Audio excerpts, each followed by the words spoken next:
Hello, ਤੁਹਾਡਾ ਸਾਰਿਆਂ ਦਾ ਸਵਾਗਤ ਹੈ ਜੀ ਸਾਡੇ ਅੱਜ ਦੇ ਵੈਬੀਨਾਰ ਦੇ ਵਿੱਚ। ਹੋਪ ਸਾਰੇ ਠੀਕ ਠਾਕ ਨੇ, ਇੰਜੋਏ ਕਰ ਰਹੇ ਹੋ ਆਪਣਾ ਅੱਜ ਦਾ ਦਿਨ, ਛੁੱਟੀ ਦਾ ਦਿਨ। ਸੋ ਸਾਡੇ ਨਾਲ ਅੱਜ ਹੈਗੇ ਆ ਹਰਮੀਤ ਮੁੰਦਰਾ ਜੀ। ਇਹ ਸਾਨੂੰ ਦੱਸਣਗੇ ਅੱਜ ਫੂਡ ਬਾਰੇ ਜੀ। ਹਰਮੀਤ ਮੁੰਦਰਾ ਇੱਕ ਰਜਿਸਟਰਡ ਡਾਈਟੀਸ਼ੀਅਨ ਨੇ ਤੇ ਸਰਟੀਫਾਈਡ ਡਾਇਬੀਟੀਜ਼ ਐਜੂਕੇਟਰ ਨੇ ਤੇ ਇਹ ਇਸ ਫੀਲਡ ਦੇ ਵਿੱਚ ਪਿਛਲੇ 15 ਸਾਲਾਂ ਤੋਂ ਕੰਮ ਕਰ ਰਹੇ ਨੇ। ਐਕਟਿਵਲੀ ਹੈਲਪ ਕਰ ਰਹੇ ਨੇ ਸਾਊਥ ਏਸ਼ੀਅਨ ਕਮਿਊਨਿਟੀ ਦੀ, ਜਿਵੇਂ ਕਿ ਕ੍ਰੋਨਿਕ ਡਿਜ਼ੀਜ਼ ਪ੍ਰੀਵੈਂਸ਼ਨ ਹੋ ਗਈ ਜਾਂ ਇਹਦੀ ਮੈਨੇਜਮੈਂਟ ਹੋ ਗਈ। ਕ੍ਰੋਨਿਕ ਡਿਜ਼ੀਜ਼ ਦਾ ਮਤਲਬ ਤੁਹਾਨੂੰ ਪਤਾ ਹੀ ਹੋਣਾ ਕਿ ਪੁਰਾਣੀਆਂ ਜਿਹੜੀਆਂ ਬਿਮਾਰੀਆਂ ਹੁੰਦੀਆਂ ਉਹਨਾਂ ਦੀ ਕਿਵੇਂ ਆਪਾਂ ਪ੍ਰੀਵੈਂਸ਼ਨ ਕਰ ਸਕਦੇ ਹਾਂ, ਕਿਵੇਂ ਮੈਨੇਜਮੈਂਟ ਕਰ ਸਕਦੇ ਹਾਂ, ਉਹਦੀ ਐਜੂਕੇਸ਼ਨ ਦਿੰਦੇ ਨੇ ਇਹ। ਬਾਕੀ ਹੋਰ ਐਜੂਕੇਸ਼ਨ ਦਿੰਦੇ ਆ, ਇਹ ਨਿਊਟ੍ਰੀਸ਼ਨ ਬਾਰੇ ਦਿੰਦੇ ਨੇ, ਹੈਲਦੀ ਈਟਿੰਗ ਬਾਰੇ ਦਿੰਦੇ ਨੇ। ਤੇ ਅੱਜ ਆਪਾਂ ਇਕੱਠੇ ਹੋਏ ਆ ਇੱਥੇ ਇਹਦੇ ਬਾਰੇ ਜਾਣਨ ਵਾਸਤੇ, ਤੇ ਨਾਲੇ ਇੱਕ ਜਿਹੜਾ ਕੋਵਿਡ-19 ਦਾ ਸ਼ੁਰੂ ਹੋਇਆ, ਮਹਾਮਾਰੀ ਸ਼ੁਰੂ ਹੋਈ ਆ ਇਸ ਦੁਨੀਆ ਦੇ ਵਿੱਚ, ਉਹਦੇ ਕਾਰਨ ਕਈ ਲੋਕ ਜਿਹੜੇ ਹੈਗੇ ਆ ਉਹ ਉਹਨਾਂ ਦੇ ਕੰਮ ਜਿਹੜੇ ਆ ਉਹ ਘਰੋਂ ਹੀ ਸਟਾਰਟ ਹੋ ਗਏ। ਤੇ ਫਿਰ ਆਪਣਾ ਫੂਡ ਜਿਹੜਾ ਆ ਉਹਨਾਂ ਰਿਲੇਟਡ ਜਿਹੜਾ ਆਪਾਂ ਸਾਨੂੰ ਪਤਾ ਨਹੀਂ ਲੱਗਦਾ ਹੈਗਾ, ਕਈ ਵਾਰੀ ਆਪਾਂ ਫੂਡ ਜਿਹੜਾ ਉਹ ਡਿਫਰੈਂਟ ਖਾਂਦੇ ਆ, ਜਿਹੜਾ ਕਿ ਸਾਨੂੰ ਨਹੀਂ ਖਾਣਾ ਚਾਹੀਦਾ ਕਿਉਂਕਿ ਅਸੀਂ ਘਰ ਬੈਠੇ ਆ, ਐਕਸਰਸਾਈਜ਼ ਵੀ ਘੱਟ ਹੋ ਰਹੀ ਆ। ਸੋ ਉਹਨਾਂ ਰਿਲੇਟਡ ਜਿੰਨੀ ਵੀ ਇਨਫੋਰਮੇਸ਼ਨ ਹੈਗੀ ਆ ਆਪਾਂ ਇਹਨਾਂ ਕੋਲ ਗੈਦਰ ਕਰ ਸਕਦੇ ਹਾਂ ਅੱਜ। ਵੈਲਕਮ ਜੀ ਹਰਮੀਤ ਜੀ, ਥੈਂਕ ਯੂ ਆਉਣ ਵਾਸਤੇ। ਥੈਂਕ ਯੂ ਕੁਲਜੀਤ ਜੀ, ਤੁਹਾਡਾ ਬਹੁਤ-ਬਹੁਤ ਧੰਨਵਾਦ। ਤੁਸੀਂ ਬਹੁਤ ਹੀ ਅੱਛੀ ਇੰਟਰੋਡਕਸ਼ਨ ਦਿੱਤੀ ਤੇ ਤੁਹਾਡੇ ਸਾਰੇ ਗੈਸਟ ਦਾ ਵੀ ਬਹੁਤ-ਬਹੁਤ ਧੰਨਵਾਦ, ਉਹਨਾਂ ਨੇ ਟਾਈਮ ਕੱਢਿਆ ਇਹ ਜਾਣਕਾਰੀ ਲੈਣ ਦਾ। ਸੋ ਅੱਜ ਦਾ ਆਪਣਾ ਵਿਸ਼ਾ ਹੈਗਾ ਵੀ ਆਪਾਂ ਆਮ ਜਾਣਕਾਰੀ ਲਿਆਂਗੇ ਖਾਣ ਪੀਣ ਬਾਰੇ। ਪਰ ਉਸ ਤੋਂ ਪਹਿਲੇ ਆਪਾਂ ਜਿਨ੍ਹਾਂ ਲੋਕਾਂ ਦੀ ਧਰਤੀ ਤੇ ਰਹਿੰਦੇ ਆ ਉਹਨਾਂ ਦਾ ਧੰਨਵਾਦ ਕਰਦੇ ਆ, ਸਪੈਸ਼ਲੀ ਅਨਸੀਡਡ ਟ੍ਰੈਡੀਸ਼ਨਲ ਲੈਂਡਸ, ਜਿਹੜੇ ਕੋਸਟ ਸੇਲਿਸ਼ ਲੋਕ ਨੇ, ਜਿਹਦੇ ਵਿੱਚ ਮਸਕੁਐਮ, ਸਕੁਆਮਿਸ਼ ਤੇ ਸਵਿਲਟਵੁੱਡ ਜਿਹੜੇ ਲੋਕ ਉਹਨਾਂ ਦੇ ਟੈਰੀਟਰੀਜ਼ ਦੇ ਉੱਤੇ, ਉਹਨਾਂ ਦੀ ਥਾਂ ਦੇ ਉੱਤੇ ਆਪਾਂ ਰਹਿ ਰਹੇ ਹਾਂ। ਸੋ ਉਹਨਾਂ ਦਾ ਧੰਨਵਾਦ। ਸੋ ਇਸ ਦੇ ਨਾਲ ਹੀ ਆਪਾਂ ਇਹ ਸ਼ੁਰੂ ਕਰਦੇ ਹਾਂ ਅੱਜ ਦਾ programme. So okay good. So ਅੱਜ ਆਪਾਂ ਗੱਲਬਾਤ ਕਰਾਂਗੇ ਥੋੜੀ ਜਿਹੀ ਕੈਨੇਡਾ ਫੂਡ ਗਾਈਡ ਬਾਰੇ, ਵੀ ਉਹ ਕੀ ਹੈਗਾ, ਤੇ ਨਾਲ ਦੀ ਨਾਲ ਕ੍ਰੋਨਿਕ ਡਿਜ਼ੀਜ਼ਜ਼ ਨੂੰ ਆਪਾਂ ਘਰੇ ਰਹਿ ਕੇ ਕਿਸ ਤਰ੍ਹਾਂ ਆਪਣੀ ਸਿਹਤ ਸੰਭਾਲ ਕਰ ਸਕਦੇ ਹਾਂ, ਤੇ ਹੌਲੀਡੇ ਸੀਜ਼ਨ ਦੇ ਵਿੱਚ ਆਪਾਂ ਆਪਣੀ ਖਾਣ ਪੀਣ ਬਾਰੇ ਕੀ ਧਿਆਨ ਰੱਖ ਸਕਦੇ ਹਾਂ।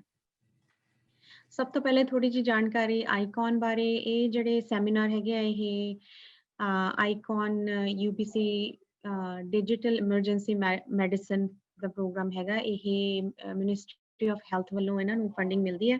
ਤੇ ਇਹ ਕੀ ਕਰਦੇ ਨੇ ਕਿ ਇਹ ਆਪਣੇ ਪੰਜਾਬੀ ਚਾਈਨੀਜ਼ ਕਮਿਊਨਿਟੀਜ਼ ਨੂੰ ਸਿਹਤ ਸੰਬੰਧੀ ਜਾਣਕਾਰੀ ਪ੍ਰਦਾਨ ਕਰਦੇ ਹੈ। ਸੋ ਇਹ ਡਿਫਰੈਂਟ ਫੀਲਡ ਦੇ ਹੈਲਥ ਕੇਅਰ ਪ੍ਰੋਫੈਸ਼ਨਲਜ਼ ਨੂੰ ਬੁਲਾਉਂਦੇ ਆ, ਤੇ ਉਹ ਇਹਨਾਂ ਦਾ ਜਿਹੜਾ ਮਕਸਦ ਇਹ ਹੈਗਾ ਕਿ ਉਹ ਲੋਕਾਂ ਨੂੰ ਸਿਹਤ ਸੰਬੰਧੀ ਜਾਣਕਾਰੀ ਦਿੱਤੀ ਜਾਵੇ। ਸੋ ਸਭ ਤੋਂ ਪਹਿਲੇ ਆਪਾਂ ਕੈਨੇਡਾ ਦੇ ਫੂਡ ਗਾਈਡ ਦੇ ਬਾਰੇ ਗੱਲ ਕਰਦੇ ਹਾਂ। ਤਾਂ ਇਹ ਉਸਦੀ ਇੱਕ ਸਨੈਪਸ਼ਾਟ ਹੈ, ਫੋਟੋ ਹੈ। ਕੈਨੇਡਾ ਦਾ ਜਿਹੜਾ ਭੋਜਨ ਗਾਈਡ ਹੈ, ਇਹ ਇਹਦੇ ਬਾਰੇ ਕਾਫੀ ਜਾਣਕਾਰੀ ਹੈਲਥ ਕੈਨੇਡਾ ਦੀ ਵੈਬਸਾਈਟ ਦੇ ਉੱਤੇ ਹੈਗੀ ਹੈ। ਆਪਾਂ ਜਸਟ ਇੱਥੇ ਬਰੀਫ ਜਾਣਕਾਰੀ ਦੇਣੀ ਹੈ। 1 ਮਿੰਟ ਦੇ ਲਈ ਪੌਜ਼ ਕਰਦੇ ਹਾਂ। ਇੱਥੇ ਮੇਰੀ ਇੰਟਰਨੈਟ ਦੀ ਤਾਰ ਮੈਂ 1 ਮਿੰਟ ਜੋੜ ਲਾਂ। ਸੋ ਜਦੋਂ ਤੱਕ ਹਰਮੀਤ ਜੀ ਆਪਣਾ ਕੰਮ ਕਰ ਰਹੇ ਨੇ, I will just like to add ਕਿ ਜੇ ਤੁਹਾਡੇ ਕੋਈ ਕੁਐਸਚਨ ਜਾਂ ਆਨਸਰ ਜਾਂ ਕੋਈ ਵੀ ਕੁਐਸਚਨ ਤੁਹਾਡਾ ਹੈਗਾ, ਤੇ ਆਪਣਾ ਜ਼ੂਮ ਦਾ ਜਿਹੜਾ ਇਹ ਸੈਸ਼ਨ ਹੈਗਾ, ਇਹਦੇ 'ਚ ਤੁਸੀਂ ਨੀਚੇ ਦੇਖੋਗੇ ਤੁਹਾਨੂੰ ਦਿਸੂਗਾ, ਇੱਕ ਬਟਨ ਦਿਸੇਗਾ Q&A, that is question and answer box. ਤੁਸੀਂ ਉਹਦੇ ਵਿੱਚ ਉੱਤੇ ਕਲਿੱਕ ਕਰਕੇ ਉਹਦੇ 'ਚ ਤੁਸੀਂ ਆਪਣਾ ਕੁਐਸਚਨ ਜਿਹੜਾ ਉਹ ਟਾਈਪ ਕਰ ਦੇਣਾ। ਹਾਂਜੀ, thank you so much. Harmeet just 1 minute ਜੀ। ਬਸ ਜਦੋਂ ਆਪਣਾ ਹੋ ਜਾਏਗਾ ਕੰਮ, ਫਿਰ ਉਸ ਤੋਂ ਬਾਅਦ ਅਸੀਂ ਤੁਹਾਡੇ ਕੁਐਸਚਨਸ ਦੇ ਆਨਸਰਸ ਦਵਾਂਗੇ। ਪਹਿਲਾਂ ਤੁਸੀਂ ਆਪਣੇ ਟਾਈਪ ਕਰ ਸਕਦੇ, ਜੇ ਤੁਹਾਡੇ ਦਿਮਾਗ ਦੇ ਵਿੱਚ ਕੋਈ ਵੀ ਕੁਐਸਚਨ ਹੁੰਦਾ, just type it so that ਆਪਾਂ ਉਹਦੇ ਫਿਰ ਆਨਸਰ ਜਿਹੜਾ ਹੈਗਾ ਹਰਮੀਤ ਜੀ, once she is done from with her webinar, ਫਿਰ ਉਸ ਤੋਂ ਬਾਅਦ ਆਪਾਂ ਤੁਹਾਨੂੰ ਆਨਸਰ ਦਵਾਂਗੇ। ਤੇ ਚੈਟ ਬਾਕਸ ਦੇ ਵਿੱਚ ਤੁਸੀਂ ਚੈਟ ਵੀ ਕਰ ਸਕਦੇ ਆ, ਪਰ ਇਹ ਪਲੀਜ਼ ਕੁਐਸਚਨਸ ਨਾ ਭੇਜਿਓ ਤਾਂ ਕਿ ਆਪਾਂ ਆਪਣੇ ਕੋਲ ਇੱਕ ਜਗ੍ਹਾ ਤੇ ਹੀ ਕੁਐਸਚਨਸ ਹੋਣ। ਸੋ ਕੁਐਸਚਨ ਐਂਡ ਆਨਸਰ ਵਾਲੇ ਬਾਕਸ ਦੇ ਵਿੱਚ ਤੁਸੀਂ ਆਪਣਾ ਕੁਐਸਚਨ ਟਾਈਪ ਕਰ ਸਕਦੇ ਆ। ਜੇ ਤੁਸੀਂ ਜੇ ਕੁਐਸਚਨ ਉੱਦਾਂ ਤੁਸੀਂ ਪੁੱਛਣਾ, ਤੇ ਉਹ ਜਦੋਂ ਸਾਡਾ ਵੈਬੀਨਾਰ ਹੋ ਜਾਏਗਾ ਉਸ ਤੋਂ ਬਾਅਦ ਕੁਐਸਚਨ ਆਨਸਰ ਸੈਸ਼ਨ ਦੇ ਵਿੱਚ ਤੁਸੀਂ ਬੋਲ ਕੇ ਵੀ ਪੁੱਛ ਸਕਦੇ ਆ। हाँ जी, हरमीत जी कैरी ऑन जी। हाँ जी, ਥੈਂਕ ਯੂ ਸੋ ਮਚ। ਸੋ ਇਹ ਕੈਨੇਡਾ ਫੂਡ ਗਾਈਡ ਦਾ ਸਨੈਪਸ਼ਾਟ ਹੈ। ਇਹਦੇ ਵਿੱਚ ਉਹਨਾਂ ਨੇ ਜਾਣਕਾਰੀ ਦਿੱਤੀ ਹੋਈ ਹੈ ਵੀ ਆਪਾਂ ਆਪਣੀ ਥਾਲੀ ਨੂੰ ਕਿਸ ਤਰ੍ਹਾਂ ਸਜਾਣਾ ਹੈਗਾ। ਥਾਲੀ ਦੇ ਵਿੱਚ ਜਿਹੜੀਆਂ ਅੱਧੀ ਥਾਲੀ ਦੇ ਵਿੱਚ ਫਲ ਤੇ ਸਬਜ਼ੀਆਂ ਹੋਣ, ਥਾਲੀ ਦਾ 1/4 ਹਿੱਸਾ ਪ੍ਰੋਟੀਨ ਵਾਲੇ ਖਾਣੇ ਹੋਣ ਤੇ 1/4 ਹਿੱਸਾ ਅਨਾਜ। ਸੋ ਸਾਨੂੰ ਬਹੁਤ ਜ਼ਿਆਦਾ ਅਨਾਜ ਖਾਣ ਦੀ ਵੀ ਲੋੜ ਨਹੀਂ ਹੈ, ਬਹੁਤ ਜ਼ਿਆਦਾ ਪ੍ਰੋਟੀਨ ਜਾਂ ਮੀਟ ਵਾਲੇ ਖਾਣੇ ਖਾਣ ਦੀ ਵੀ ਲੋੜ ਨਹੀਂ ਹੈਗੀ।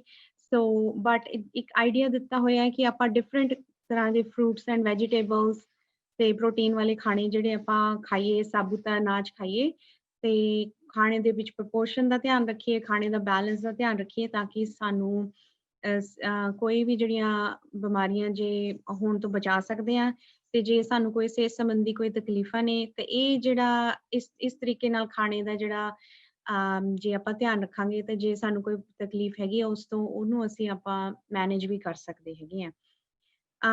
ਬਾਕੀ ਜੋ ਜਾਣਕਾਰੀ ਤੁਹਾਡੇ ਡਾਕਟਰ ਨੇ ਦਿੱਤੀ ਹੈ ਵੀ ਤੁਹਾਨੂੰ ਕਿਹੜੀ ਚੀਜ਼ ਖਾਣੀ ਹੈ, ਕਿਹੜੀ ਨਹੀਂ ਖਾਣੀ, ਕਿਹਦਾ ਪਰਹੇਜ਼ ਕਰਨਾ, ਉਹ ਤੁਸੀਂ ਆਪਣੀ ਡਾਕਟਰ ਦੇ ਨਾਲ ਜ਼ਰੂਰ ਕੰਸਲਟ ਕਰਨੀ ਹੈ। ਇਹ ਆਪਾਂ ਆਮ ਜਾਣਕਾਰੀ ਲੈ ਰਹੇ ਹਾਂ।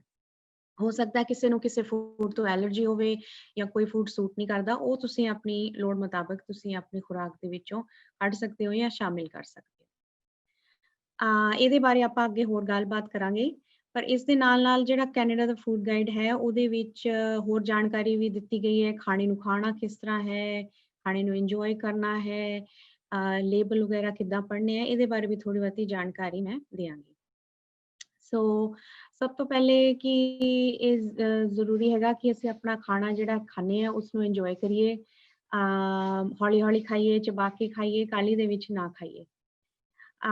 ਖਾਣੇ ਦੀਆਂ ਆਦਤਾਂ ਜਿਹੜੀਆਂ ਉਹਨਾਂ ਦਾ ਵੀ ਧਿਆਨ ਰੱਖੀਏ, ਵੀ ਆਪਾਂ ਕਿਸ ਤਰ੍ਹਾਂ ਖਾਂਦੇ ਹਾਂ, ਕਿ ਕਿੰਨਾ ਪੋਰਸ਼ਨ ਖਾਂਦੇ ਹਾਂ ਤੇ ਕੀ ਸਾਡੇ ਖਾਣਾ ਖਾਣ ਵੇਲੇ ਅਸੀਂ ਟੀਵੀ ਦੇਖ ਰਹੇ ਹਾਂ ਜਾਂ ਸਾਡਾ ਧਿਆਨ ਬਦਲਿਆ ਹੋਇਆ ਤੇ ਸਾਨੂੰ ਇਹ ਨਹੀਂ ਪਤਾ ਵੀ ਸਾਡੀ ਪਲੇਟ ਦੇ ਵਿੱਚ ਕੀ ਹੈ ਤੇ ਅਸੀਂ ਖਾਣੇ ਦੇ ਪੋਰਸ਼ਨ ਦਾ ਧਿਆਨ ਰੱਖ ਪਾ ਰਹੇ ਹਾਂ ਜਾਂ ਨਹੀਂ। ਸੋ ਕੈਨੇਡਾ ਦੇ ਫੂਡ ਗਾਈਡ ਦੇ ਵਿੱਚ ਇਸ ਵਾਰੀ ਨਵੀਂ ਜਾਣਕਾਰੀ ਇਹ ਵੀ ਸੀਗੀ ਵੀ ਖਾਣੇ ਨੂੰ ਤੁਸੀਂ ਜਿਹੜਾ ਕੋਸ਼ਿਸ਼ ਕਰੋ ਵੀ ਹੋ ਸਕੇ ਵੀ ਆਪਣੇ ਘਰ ਦੇ ਵਿੱਚ ਬਣਾਓ। ਬਾਜ਼ਾਰ ਦੇ ਖਾਣੇ ਦੇ ਵਿੱਚ ਜਿਹੜਾ ਲੂਣ, ਤੇਲ ਤੇ ਹੋਰ ਚੀਜ਼ਾਂ ਪਾਈਆਂ ਹੁੰਦੀਆਂ ਨੇ ਜਿਹੜੀਆਂ ਜ਼ਰੂਰੀ ਨਹੀਂ ਸਿਹਤਮੰਦ ਹੋ ਸਕਦੀਆਂ। ਤੇ ਪਰ ਹੁਣ ਪੈਂਡੈਮਿਕ ਕਰਕੇ ਤਾਂ ਕਾਫੀ ਲੋਕਾਂ ਨੂੰ ਵੈਸੇ ਹੀ ਘਰ ਦੇ ਵਿੱਚ ਖਾਣਾ ਬਣਾਉਣਾ ਪੈ ਗਿਆ ਕਿ ਇਹਨੇ ਖਾਣਾ ਬਣਾਉਣਾ ਸਿੱਖ ਲਿਆ, ਬਹੁਤ ਸਾਰੀਆਂ ਚੀਜ਼ਾਂ ਟਰਾਈ ਕੀਤੀਆਂ। ਸੋ ਆਪਾਂ ਆਮ ਗੱਲਬਾਤ ਕਰ ਰਹੇ ਹਾਂ ਵੀ ਚਾਹੇ ਪੈਂਡੈਮਿਕ ਹੈ ਜਾਂ ਨਹੀਂ, ਸੋ ਕੋਸ਼ਿਸ਼ ਕਰੀਏ ਵੀ ਆਪਾਂ ਜੇ ਖਾਣਾ ਜਿਹੜਾ ਹੈਗਾ ਉਹ ਆਪਣੇ ਘਰ ਦੇ ਵਿੱਚ ਤਿਆਰ ਕਰੀਏ। ਇੱਕ ਸਾਨੂੰ ਇਹ ਪਤਾ ਹੋਏਗਾ ਵੀ ਅਸੀਂ ਇਸ ਦੇ ਵਿੱਚ ਕੀ ਪਾ ਰਹੇ ਹਾਂ, ਦੈਨ ਕਿਹੜੀ ਚੀਜ਼ ਕਿੰਨੀ ਮਾਤਰਾ ਦੇ ਵਿੱਚ ਘਟਾਣੀ ਵਧਾਣੀ ਹੈ, ਫਿਰ ਸਾਡੀ ਸਿਹਤ ਦੇ ਮੁਤਾਬਿਕ ਇਸ ਦੇ ਵਿੱਚ ਅਸੀਂ ਕਿਹੜੀ ਚੀਜ਼ ਨਹੀਂ ਐਡ ਕਰਨੀ, ਉਹ ਸਭ ਸਾਡੇ ਕੋਲ ਚੋਇਸ ਹੋ ਜਾਂਦੀ ਹੈ। ਬਾਜ਼ਾਰ ਦੇ ਖਾਣੇ ਵਿੱਚ ਉਹ ਸਾਡੇ ਕੋਲ ਚੋਇਸ ਨਹੀਂ ਹੁੰਦੀ। ਖਾਣੇ ਦੇ ਲੇਬਲ ਦੇ ਬਾਰੇ ਵੀ ਕੈਨੇਡਾ ਫੂਡ ਗਾਈਡ ਦੇ ਵਿੱਚ ਇਹ ਹਦਾਇਤ ਹੈ ਕਿ ਆਪਾਂ ਲੇਬਲ ਜ਼ਰੂਰ ਪੜ੍ਹੀਏ। ਜੇ ਲੇਬਲ ਪੜ੍ਹਨਾ ਨਹੀਂ ਆਉਂਦਾ, ਲੇਬਲ ਪੜ੍ਹਨਾ ਸਿੱਖੀਏ। ਇਹਦੀ ਜਾਣਕਾਰੀ ਵੀ ਕੈਨੇਡਾ ਹੈਲਥ ਕੈਨੇਡਾ ਦੀ ਵੈਬਸਾਈਟ ਦੇ ਉੱਤੇ ਹੈਗੀ ਹੈ। ਲੇਬਲ ਦੇ ਉੱਤੇ ਸਾਨੂੰ ਕਾਫੀ ਜਾਣਕਾਰੀ ਮਿਲ ਜਾਂਦੀ ਹੈ ਕਿ ਪਹਿਲੇ ਤਾਂ ਇਸ ਦੇ ਵਿੱਚ ਕੀ ਚੀਜ਼ਾਂ ਪਾਈਆਂ ਹੋਈਆਂ ਨੇ, ਕੀ ਇੰਗਰੀਡੀਐਂਟਸ ਨੇ, ਜਿਹੜੀਆਂ ਬਾਕੀ ਜਿਹੜੇ ਖਾਸ ਨਿਊਟਰੀਐਂਟਸ ਹੈਗੇ ਆ ਜਿਸ ਤਰ੍ਹਾਂ ਕੈਲਰੀਜ਼, ਪ੍ਰੋਟੀਨ, ਫੈਟ, ਫਾਈਬਰ, ਲੂਣ, ਉਹਨਾਂ ਦੀ ਮਾਤਰਾ ਕਿੰਨੀ ਹੈ। ਜੇ ਸਾਨੂੰ ਡਾਕਟਰ ਨੇ ਕਿਸੇ ਚੀਜ਼ ਨੂੰ ਲੂਣ ਘੱਟ ਕਰਨ ਤੋਂ ਮਨਾ ਕੀਤਾ ਹੈ ਤੇ ਅਸੀਂ ਜੇ ਇਸ ਤਰ੍ਹਾਂ ਜਿਹੜਾ ਰੈਡੀਮੇਡ ਖਾਣਾ ਖਾਂਦੇ ਹਾਂ ਤੇ ਉਹਦਾ ਲੇਬਲ ਦੇਖ ਕੇ ਅਸੀਂ ਇਹ ਇੱਕ ਸਿਹਤਮੰਦ ਫੈਸਲਾ ਕਰ ਸਕਦੇ ਹਾਂ ਆਪਦੇ ਲਈ ਵੀ ਸਾਨੂੰ ਇਹ ਚੀਜ਼ ਜਿਹੜੀ ਹੈ ਇਹ ਖਾਣੀ ਚਾਹੀਦੀ ਹੈ ਕਿ ਨਹੀਂ। ਸੋ ਸਿਹਤਮੰਦ ਖੁਰਾਕ ਦੀਆਂ ਹੈਬਿਟਸ ਕੀ ਨੇ ਉਹਦੇ ਬਾਰੇ ਥੋੜੀ ਜਿਹੀ ਗੱਲ ਕਰ ਲੈਂਦੇ ਹਾਂ ਕਿ ਇੱਕ ਤਾਂ ਇਹ ਹੈਗਾ ਹੈ ਕਿ ਵੈਰਾਈਟੀ ਆਫ ਫੂਡਸ ਖਾਓ, ਅਲੱਗ-ਅਲੱਗ ਕਿਸਮ ਦੇ ਖਾਣੇ ਖਾਓ। ਹਰ ਖਾਣੇ ਦੇ ਵਿੱਚ ਇੱਕ ਤਰ੍ਹਾਂ ਦਾ ਨਿਊਟਰੀਐਂਟ ਨਹੀਂ ਹੁੰਦਾ, ਕਿਸੇ ਖਾਣੇ ਦੇ ਵਿੱਚ ਕੋਈ ਨਿਊਟਰੀਐਂਟਸ ਜ਼ਿਆਦਾ ਹੁੰਦੇ ਆ, ਕਿਸੇ 'ਚ ਘੱਟ ਹੁੰਦੇ ਆ। ਜੇ ਅਸੀਂ ਰਲਵੀਂ-ਮਿਲਵੀਂ ਖੁਰਾਕ ਖਾਵਾਂਗੇ ਤਾਂ ਉਹਦੇ ਨਾਲ ਸਾਨੂੰ ਜਿਹੜੇ ਆ ਖੁਰਾਕ ਦੇ ਜਿਹੜੇ ਸਾਰੇ ਤੱਤ ਹੈਗੇ ਆ ਉਹ ਸਾਨੂੰ ਮਿਲ ਸਕਦੇ ਹੈਗੇ ਆ। ਇਹਦੇ ਨਾਲ ਸਾਡੀ ਸਿਹਤ ਵੀ ਸਹੀ ਰਹੇਗੀ, ਜਿਸ ਤਰ੍ਹਾਂ ਕਿਹਾ ਵੀ ਨਿਊਟ੍ਰੀਸ਼ਨਲ ਜਿਹੜੀਆਂ ਲੋੜਾਂ ਉਹ ਵੀ ਪੂਰੀਆਂ ਹੋਣਗੀਆਂ ਤੇ ਕੁਝ ਬਿਮਾਰੀਆਂ ਦਾ ਖਤਰਾ ਜਿਸ ਤਰ੍ਹਾਂ ਕੈਂਸਰਸ, ਦਿਲ ਦੀ ਬਿਮਾਰੀਆਂ, ਡਾਇਬੀਟੀਜ਼, ਇਹਨਾਂ ਦਾ ਖਤਰਾ ਵੀ ਜੇ ਸਾਡਾ ਟਲ ਜਾਂਦਾ ਹੈ। ਸੋ ਸਿਹਤਮੰਦ ਖਾਣੇ ਦੀ ਗੱਲ ਕਰੀਏ ਤਾਂ ਸਭ ਤੋਂ ਪਹਿਲਾ ਪੁਆਇੰਟ ਬਣਦਾ ਹੈ ਕਿ ਖਾਣੇ ਦੇ ਟਾਈਮਿੰਗਸ ਵੀ ਜਿਹੜੀ ਸਾਡੀ ਖੁਰਾਕ ਜਿਹੜੀ ਹੈ ਉਹ ਚਾਹੇ ਹੁਣ ਖਾਸ ਕਰਕੇ ਹੁਣ ਜਿਹੜੇ ਲੋਕੀ ਪੈਂਡੈਮਿਕ ਦੇ ਵਿੱਚ ਘਰੋਂ ਕੰਮ ਕਰ ਰਹੇ ਨੇ ਤੇ ਜਾਂ ਜਿਹੜੇ ਬਾਹਰ ਵੀ ਜਾਂਦੇ ਹੈਗੇ ਆ ਕੰਮ ਦੇ ਉੱਤੇ ਖਾਣੇ ਦੇ ਟਾਈਮਿੰਗਸ ਨੂੰ ਆਪਾਂ ਡਿਸਟਰਬ ਨਾ ਕਰੀਏ। ਜਿਹੜਾ ਟਾਈਮ ਅਸੀਂ ਸੈੱਟ ਕੀਤਾ ਹੋਇਆ ਹੈਗਾ ਉਸ ਟਾਈਮ ਸਿਰ ਖਾਣਾ ਖਾਣਾ ਬਹੁਤ ਜ਼ਰੂਰੀ ਹੈ। ਉਹਦੇ ਕਈ ਕਾਰਨ ਨੇ। ਇੱਕ ਤਾਂ ਇਹ ਹੈਗਾ ਹੈ ਕਿ ਇਹਦੇ ਨਾਲ ਸਾਡੀਆਂ ਜਿਹੜੀਆਂ ਖਾਣੇ ਦੀਆਂ ਆਦਤਾਂ ਨੂੰ ਇੱਕ ਸਟਰਕਚਰ ਮਿਲ ਜਾਂਦਾ ਹੈ ਵੀ ਅਸੀਂ ਸੇਮ ਟਾਈਮ ਤੇ ਖਾਣਾ ਹੈ। ਤੇ ਸਰੀਰ ਦੇ ਵਿੱਚ ਵੀ ਜਿਹੜਾ ਖਾਣਾ ਹਜਮ ਕਰਨ ਲਈ ਜਦ ਇਨਸੂਲਿਨ ਬਣਦਾ ਹੈ ਉਹਨੂੰ ਵੀ ਉਸ ਟਾਈਮ ਦੇ ਉੱਤੇ ਇਨਸੂਲਿਨ ਆਪਣੇ ਆਪ ਸਰੀਰ ਦੇ ਵਿੱਚ ਉਨੀ ਕੁ ਮਾਤਰਾ ਚ ਬਣ ਜਾਂਦਾ ਹੈ, ਸਰੀਰ ਤੇ ਬੋਝ ਵੀ ਨਹੀਂ ਪੈਂਦਾ ਤੇ ਉਸ ਸੇਮ ਟਾਈਮ ਤੇ ਸਾਨੂੰ ਭੁੱਖ ਵੀ ਲੱਗਦੀ ਹੈ ਤੇ ਸਾਡੀ ਜਿਹੜੀ ਬਲੱਡ ਸ਼ੂਗਰ ਆ ਉਹ ਵੀ ਠੀਕ ਰਹਿੰਦੀ ਹੈ। ਸੋ ਜੇ ਅਸੀਂ ਸਾਡੀ ਖਾਣੇ ਦੀਆਂ ਆਦਤਾਂ ਦਾ ਕੋਈ ਟਾਈਮ ਸੈੱਟ ਨਹੀਂ ਹੈ ਉਹਦੇ ਨਾਲ ਫਿਰ ਥੋੜੀ ਜਿਹੀ ਗੜਬੜ ਹੋ ਸਕਦੀ ਹੈ। ਕਈ ਵਾਰੀ ਜੇ ਅਸੀਂ ਖਾਣਾ ਸਪੈਸ਼ਲੀ ਮੀਲ ਮਿਸ ਕਰ ਲਿਆ ਦੈਨ ਬਹੁਤ ਜ਼ਿਆਦਾ ਗੈਪ ਪੈ ਗਿਆ ਤੇ ਫਿਰ ਜਦ ਅਸੀਂ ਖਾਣਾ ਖਾਵਾਂਗੇ ਉਦੋਂ ਫਿਰ ਅਸੀਂ ਓਵਰ ਈਟਿੰਗ ਕਰ ਸਕਦੇ ਹਾਂ। ਫਿਰ ਸਾਨੂੰ ਇੰਨੀ ਭੁੱਖ ਲੱਗੀ ਹੁੰਦੀ ਹੈ ਫਿਰ ਜੋ ਹੱਥ ਆਉਂਦਾ ਉਹ ਵੀ ਖਾ ਸਕਦੇ ਹਾਂ। ਸੋ ਉਦੋਂ ਫਿਰ ਓਵਰ ਈਟਿੰਗ ਦੇ ਚਾਂਸਸ ਵੱਧ ਜਾਂਦੇ। ਕੁਝ ਲੋਕੀ ਅੱਜ ਕੱਲ ਫਾਸਟਿੰਗ ਕਰਦੇ ਹੈ ਲੰਬੇ ਲੰਬੇ 14 15 16 ਘੰਟਿਆਂ ਦੀ ਫਾਸਟਿੰਗ ਕਰਦੇ ਆ। ਕੁਝ ਲੋਕ ਬ੍ਰੇਕਫਾਸਟ ਮਿਸ ਕਰਦੇ ਆ। ਸੋ ਅੱਜ ਕੱਲ ਕਾਫੀ ਇਸ ਤਰ੍ਹਾਂ ਦੀ ਡਾਈਟਸ ਚੱਲੀਆਂ ਹੋਈਆਂ ਨੇ ਪਰ ਉਹ ਆਪਣੀ ਸਿਹਤ ਮੁਤਾਬਿਕ ਜੇ ਤੁਸੀਂ ਟਰਾਈ ਕਰਨਾ ਚਾਹੁੰਦੇ ਹੋ ਆਪਣੀ ਡਾਕਟਰ ਦੀ ਸਲਾਹ ਦੇ ਨਾਲ ਤੇ ਪਰ ਜੋ ਨਾਰਮਲ ਰეკਮੈਂਡੇਸ਼ਨ ਇਹੀ ਹੈ ਵੀ 3 ਵਾਰੀ ਖਾਣਾ ਖਾਓ। ਹਰ ਖਾਣੇ ਦੇ ਵਿੱਚ 4 ਜਾਂ 5 ਘੰਟੇ ਦਾ ਗੈਪ ਹੋਵੇ ਤੇ ਤੁਸੀਂ ਆਪਣਾ 3 ਮੀਲਸ ਖਾ ਲਓ ਤਾਂ ਉਹ ਬੈਟਰ ਮੰਨਿਆ ਜਾਂਦਾ ਹੈ। ਤੇ ਆਪਣੇ ਦਿਨ ਦੀ ਸ਼ੁਰੂਆਤ ਜਿਹੜੀ ਹੈ ਸਿਹਤਮੰਦ ਨਾਸ਼ਤੇ ਦੇ ਨਾਲ ਕਰੋ। ਨਾਸ਼ਤੇ ਦੇ ਨਾਲ ਕਰਨ ਦੇ ਨਾਲ ਸਾਨੂੰ ਜਿਹੜੀ ਹੈ ਉਹ ਐਨਰਜੀ ਮਿਲੇਗੀ, ਦਿਮਾਗ ਨੂੰ ਐਨਰਜੀ ਮਿਲੇਗੀ ਤੇ ਉਹਦੇ ਨਾਲ ਸਾਡੀ ਦਿਨ ਦੀ ਸ਼ੁਰੂਆਤ ਜਿਹੜੀ ਆ ਉਹ ਵਧੀਆ ਹੋਏਗੀ।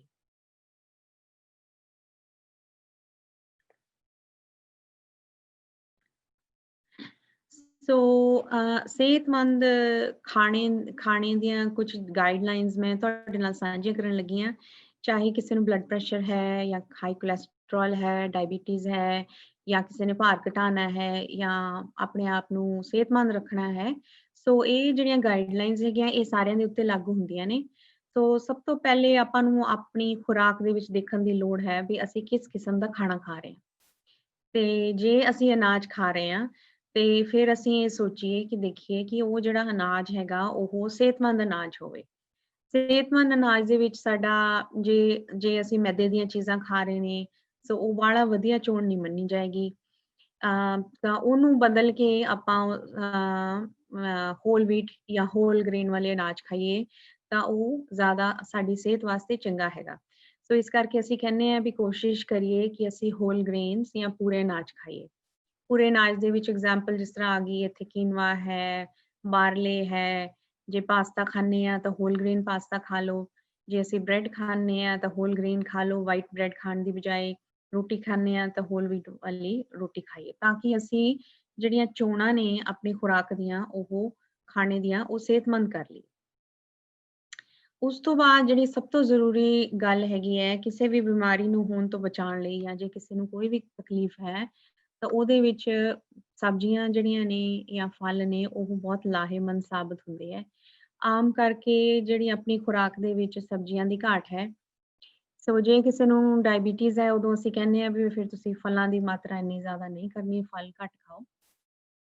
ਤੇ ਪਰ ਜਿਹੜੀਆਂ ਤੁਹਾਡੀਆਂ ਸਬਜ਼ੀਆਂ ਹੈਗੀਆਂ ਜਿਸ ਤਰ੍ਹਾਂ ਕੈਨੇਡਾ ਫੂਡ ਗਾਈਡ ਦੀ ਪਹਿਲੀ ਫੋਟੋ ਦਿਖਾਈ ਸੀ ਉਹਦੇ ਵਿੱਚ ਅੱਧੀ ਪਲੇਟ ਤੁਹਾਡੀਆਂ ਸਬਜ਼ੀਆਂ ਦੀ ਸੀਗੀ। ਸੋ ਕੋਸ਼ਿਸ਼ ਕਰੀਏ ਕਿ ਅਸੀਂ ਹਰ ਮੀਲ ਦੇ ਵਿੱਚ ਸਬਜ਼ੀਆਂ ਸ਼ਾਮਿਲ ਕਰੀਏ। ਸਬਜ਼ੀਆਂ ਦੇ ਵਿੱਚ ਬਹੁਤ ਸਾਰੇ ਵਿਟਾਮਿਨਸ ਹੁੰਦੇ ਆ, ਮਿਨਰਲ ਹੁੰਦੇ ਆ ਤੇ ਫਾਈਬਰ ਜਿਹੜਾ ਹੈਗਾ ਸਭ ਤੋਂ ਮੇਨ ਜ਼ਰੂਰੀ ਚੀਜ਼ ਉਹ ਫਾਈਬਰ ਦੀ ਮਾਤਰਾ ਵੀ ਕਾਫੀ ਹੁੰਦੀ ਹੈ। ਫਾਈਬਰ ਜਿਹੜਾ ਇਹ ਬਹੁਤ ਸਾਰੀਆਂ ਬਿਮਾਰੀਆਂ ਦਾ ਇਲਾਜ ਹੈ, ਚਾਹੇ ਉਹ ਬਲੱਡ ਪ੍ਰੈਸ਼ਰ ਹੈ, ਕੋਲੈਸਟਰੋਲ ਹੈ, ਡਾਇਬੀਟੀਜ਼ ਹੈ। ਜੇ ਕਰਕੇ ਤੁਹਾਡੇ ਡਾਕਟਰ ਨੇ ਤੁਹਾਨੂੰ ਫਾਈਬਰ ਖਾਣ ਤੋਂ ਮਨਾ ਕੀਤਾ ਹੋਇਆ ਹੈ ਦੈਨ ਤੁਸੀਂ ਉਸਨੂੰ ਨਾ ਖਾਓ, ਡਾਕਟਰ ਦੀ ਸਲਾਹ ਦੇ ਹਿਸਾਬ ਨਾਲ ਚੱਲੋ। ਪਰ ਜੇ ਡਾਕਟਰ ਨੇ ਤੁਹਾਨੂੰ ਮਨਾ ਨਹੀਂ ਕੀਤਾ ਤਾਂ ਆਮ ਲੋਕਾਂ ਨੂੰ, ਸਾਰੇ ਲੋਕਾਂ ਨੂੰ, ਸਾਰੀ ਉਮਰ ਦੇ ਲੋਕਾਂ ਨੂੰ ਚਾਹੇ ਬੱਚੇ ਹੈ ਜਾਂ ਬੜੇ ਹੈ ਜਾਂ ਸਿਆਣੇ ਹੈ ਇਹੀ ਕਿਹਾ ਜਾਂਦਾ ਹੈ ਕਿ ਤੁਸੀਂ ਜਿਹੜੀ ਫਾਈਬਰ ਦੀ ਮਾਤਰਾ ਉਹ ਜ਼ਿਆਦਾ ਲਓ ਆਪਣੀ ਖੁਰਾਕ ਦੇ ਵਿੱਚ। ਤੇ ਉਹਦਾ ਸੌਖਾ ਤਰੀਕਾ ਇਹੀ ਹੈ ਕਿ ਤੁਸੀਂ ਸਬਜ਼ੀਆਂ ਖਾਓ, ਤੇ ਕੁਝ ਇੱਕ ਜਾਂ 2 ਫਲ ਤੁਸੀਂ ਆਪਣੀ ਖੁਰਾਕ ਦੇ ਵਿੱਚ ਸ਼ਾਮਿਲ ਕਰ ਸਕਦੇ ਹੋ। ਬਹੁਤ ਜ਼ਿਆਦਾ ਫਲ ਖਾਣ ਦਾ ਵੀ ਕੋਈ ਇੰਨਾ ਜ਼ਿਆਦਾ ਫਾਇਦਾ ਨਹੀਂ ਹੈ, ਕਿਉਂਕਿ ਫਲਾਂ ਦੇ ਵਿੱਚ ਵੀ ਸ਼ੂਗਰ ਹੁੰਦੀ ਹੈ, ਔਰ ਖਾਸ ਕਰਕੇ ਜਿਨ੍ਹਾਂ ਨੂੰ ਡਾਇਬੀਟੀਜ਼ ਦੀ ਪ੍ਰੋਬਲਮ ਹੈ, ਉਹਨਾਂ ਨੂੰ ਇਸ ਚੀਜ਼ ਦਾ ਜਿਹੜਾ ਧਿਆਨ ਰੱਖਣ ਦੀ ਲੋੜ ਹੈ।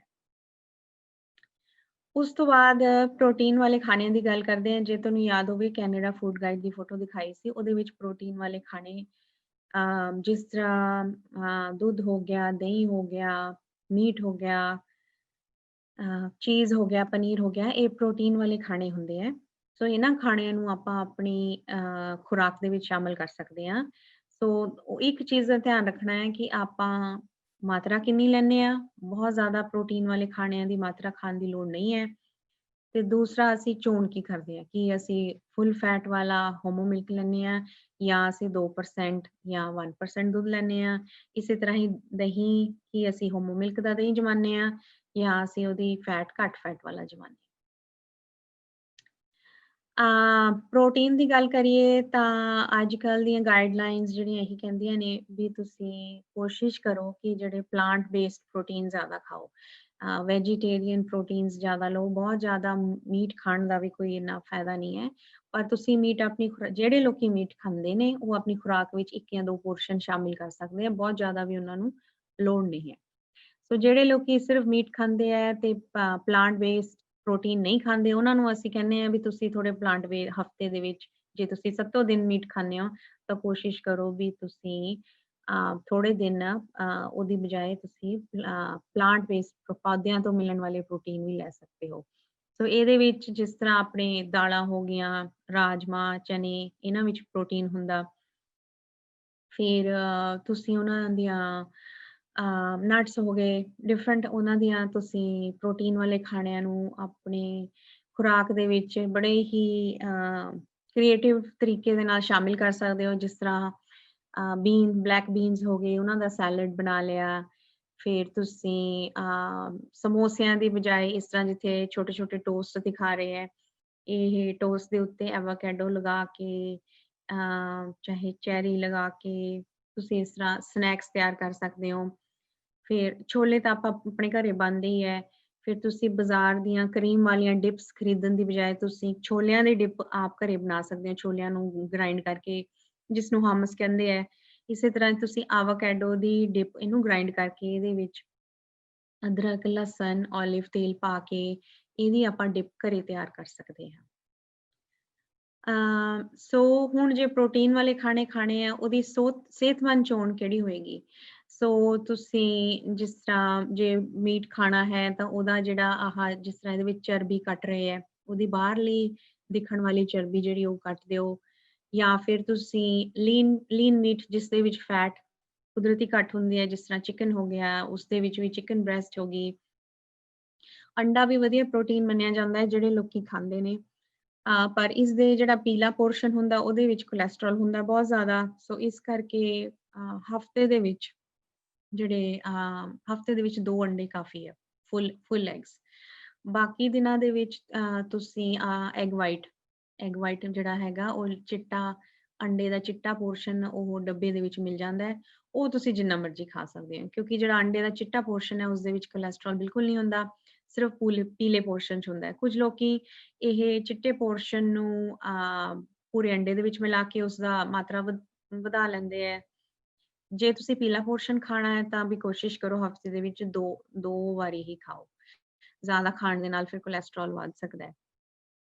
ਇਸੇ ਤਰ੍ਹਾਂ ਹੀ ਫਿਰ ਜੇ ਪ੍ਰੋਟੀਨ ਵਾਲੇ ਖਾਣੇ ਜਿਸ ਤਰ੍ਹਾਂ ਮੀਟ ਵਗੈਰਾ ਜੇ ਤੁਸੀਂ ਵਰਤਦੇ ਹੋ, ਉਹਨਾਂ ਨੂੰ ਬਣਾਉਣ ਦਾ ਤਰੀਕਾ, ਕੀ ਤੁਸੀਂ ਉਹਨੂੰ ਫਰਾਈ ਕਰਦੇ ਹੋ, ਕੀ ਤੁਸੀਂ ਉਹਨੂੰ ਬੇਕ ਕਰਦੇ ਹੋ, ਜਾਂ ਤੁਸੀਂ ਉਹਦੇ ਵਿੱਚ ਜਿਸ ਤਰ੍ਹਾਂ ਬਟਰ ਚਿਕਨ, ਉਹਦੇ ਵਿੱਚ ਚਿਕਨ ਬਣਾ ਕੇ ਉਹਦੇ ਵਿੱਚ ਜੇ ਤੁਸੀਂ ਕਰੀਮਸ ਵਗੈਰਾ ਪਾਉਂਦੇ ਹੋ, ਕੀ ਉਹ ਇੱਕ ਸਿਹਤਮੰਦ ਚੋਣ ਹੈ ਜਾਂ ਨਹੀਂ, ਇਹਦੇ ਬਾਰੇ ਆਪਾਂ ਨੂੰ ਸੋਚਣ ਦੀ ਲੋੜ ਹੈ। ਫਿਰ ਇਸ ਤੋਂ ਬਾਅਦ ਆਪਾਂ ਜਿਹੜੀ ਇੱਕ ਹਦਾਇਤ ਇਹ ਵੀ ਹੈਗੀ ਹੈ ਕਿ ਜਿਹੜੇ ਜ਼ਿਆਦਾ ਲੂਣ, ਮਿੱਠੇ ਤੇ ਫੈਟ ਵਾਲੇ ਖਾਣੇ ਹੈਗੇ ਆ, ਉਹਨਾਂ ਨੂੰ ਵੀ ਅਸੀਂ ਘੱਟ ਕਰੀਏ। ਕੋਈ ਵੀ ਜਣਾ, ਚਾਹੇ ਕਿਸੇ ਨੂੰ ਕੋਈ ਹੈਲਥ ਪ੍ਰੋਬਲਮ ਹੈਗੀ ਹੈ ਜਾਂ ਨਹੀਂ, ਇਹ ਹਦਾਇਤਾਂ ਸਾਰਿਆਂ ਵਾਸਤੇ ਨੇ। ਜਿਹੜੇ ਆਪਣੇ ਇਹ ਡਰਿੰਕਸ ਹੋ ਗਏ ਜਾਂ ਜੂਸਿਸ ਹੋ ਗਏ, ਇਹਨਾਂ ਦੇ ਵਿੱਚ ਮਿੱਠਾ ਬਹੁਤ ਜ਼ਿਆਦਾ ਹੁੰਦਾ ਹੈ। ਤੇ ਬਹੁਤ ਸਾਰੇ ਲੋਕੀ ਇੱਥੇ ਕੈਨੇਡਾ, ਅਮਰੀਕਾ ਦੇ ਵਿੱਚ ਬਹੁਤ ਜ਼ਿਆਦਾ ਸ਼ੂਗਰ ਜਿਹੜੀ ਉਹ ਪੀ ਰਹੇ ਆ, ਉਹਦੇ ਨਾਲ ਬਹੁਤ ਲੋਕਾਂ ਨੂੰ ਡਾਇਬੀਟੀਜ਼ ਵਗੈਰਾ ਦੀ ਪ੍ਰੋਬਲਮ ਔਰ ਕੋਲੇਸਟ੍ਰੋਲ ਵੀ ਵੱਧਦਾ ਹੈ। ਇਕੱਲਾ ਬਲੱਡ ਸ਼ੂਗਰ ਹੀ ਨਹੀਂ ਵੱਧਦੀ, ਮਿੱਠੇ ਦੇ ਨਾਲ ਤੁਹਾਡਾ ਬੈਡ ਕੋਲੇਸਟ੍ਰੋਲ ਵੀ ਵੱਧਦਾ ਹੈ। ਇਸੇ ਤਰ੍ਹਾਂ ਹੀ ਆਪਣੇ ਕੋਲਡ ਡਰਿੰਕਸ ਵਗੈਰਾ ਹੋ ਗਏ, ਜਿਹੜੇ ਆਪਾਂ ਆਮ ਕਰਕੇ ਜੇ ਅਸੀਂ ਘਰਾਂ ਦੇ ਵਿੱਚ ਆਮ ਹੀ ਇਹਨਾਂ ਦੀ ਵਰਤੋਂ ਕਰਦੇ ਹਾਂ, ਤਾਂ ਕੋਸ਼ਿਸ਼ ਕਰੀਏ ਕਿ ਇਹਨਾਂ ਦਾ ਪ੍ਰਯੋਗ ਜਿਹੜਾ ਅਸੀਂ ਘੱਟ ਕਰੀਏ, ਕਿਉਂਕਿ ਇਸ ਦੇ ਵਿੱਚ ਮਿੱਠਾ ਬਹੁਤ ਹੈ। ਜੂਸ ਚਾਹੇ ਨੈਚੁਰਲ ਜੂਸ ਹੈ ਜਾਂ ਕੋਈ ਵੀ ਜੂਸ ਹੈ, ਚਾਹੇ ਪਲਪ ਵਾਲਾ ਜੂਸ ਹੈ, ਉਸ ਦੇ ਵਿੱਚ ਮਿੱਠਾ ਜਿਹੜਾ ਹੈਗਾ ਉਹ ਕੁਦਰਤੀ ਤੌਰ ਤੇ ਜ਼ਿਆਦਾ ਹੁੰਦਾ ਹੈ। ਇਹਦੀ ਬਜਾਏ ਅਸੀਂ ਫਰੂਟ ਵਗੈਰਾ ਖਾਈਏ ਤਾਂ ਉਹ ਜ਼ਿਆਦਾ ਵਧੀਆ ਹੈ। ਇਸੇ ਤਰ੍ਹਾਂ ਹੀ ਅਸੀਂ ਜਿਹੜੇ ਰੈਡੀਮੇਡ ਡਰਿੰਕਸ ਹੁੰਦੇ ਆ, ਜਿਸ ਤਰ੍ਹਾਂ ਇਹ ਆਪਾਂ ਬਾਜ਼ਾਰ ਤੋਂ, ਕਾਫੀ ਸ਼ਾਪਸ ਤੋਂ ਡਰਿੰਕਸ ਖਰੀਦਦੇ ਆ, ਉਹਦੇ ਵਿੱਚ ਕਰੀਮ ਵਗੈਰਾ ਕਾਫੀ ਪਾਈ ਹੁੰਦੀ ਹੈ, ਤੇ ਉਹਦੇ ਵਿੱਚ ਆਪਾਂ ਕਈ ਵਾਰੀ ਸੋਚਦੇ ਨਹੀਂ ਵੀ ਅਸੀਂ ਫੈਟ ਵਾਲੀਆਂ ਚੀਜ਼ਾਂ ਤਾਂ ਨਹੀਂ ਪੀਂਦੇ, ਪਰ ਜਦ ਇਹ ਡਰਿੰਕਸ ਵਗੈਰਾ ਅਸੀਂ ਪੀਂਦੇ ਹਾਂ, ਇਹਨਾਂ ਦੇ ਵਿੱਚ ਕਰੀਮ ਵਗੈਰਾ ਇਹ ਫੈਟ ਹੀ ਹੁੰਦੀ ਹੈ। ਤੇ ਉਸ ਤੋਂ ਇਲਾਵਾ ਇਹਦੇ ਵਿੱਚ ਬਹੁਤ ਜ਼ਿਆਦਾ ਮਿੱਠੇ ਸਿਰਪ ਵੀ ਪਾਏ ਹੁੰਦੇ ਆ ਇਹਨਾਂ ਨੂੰ ਸਵਾਦਲਾ ਬਣਾਉਣ ਲਈ।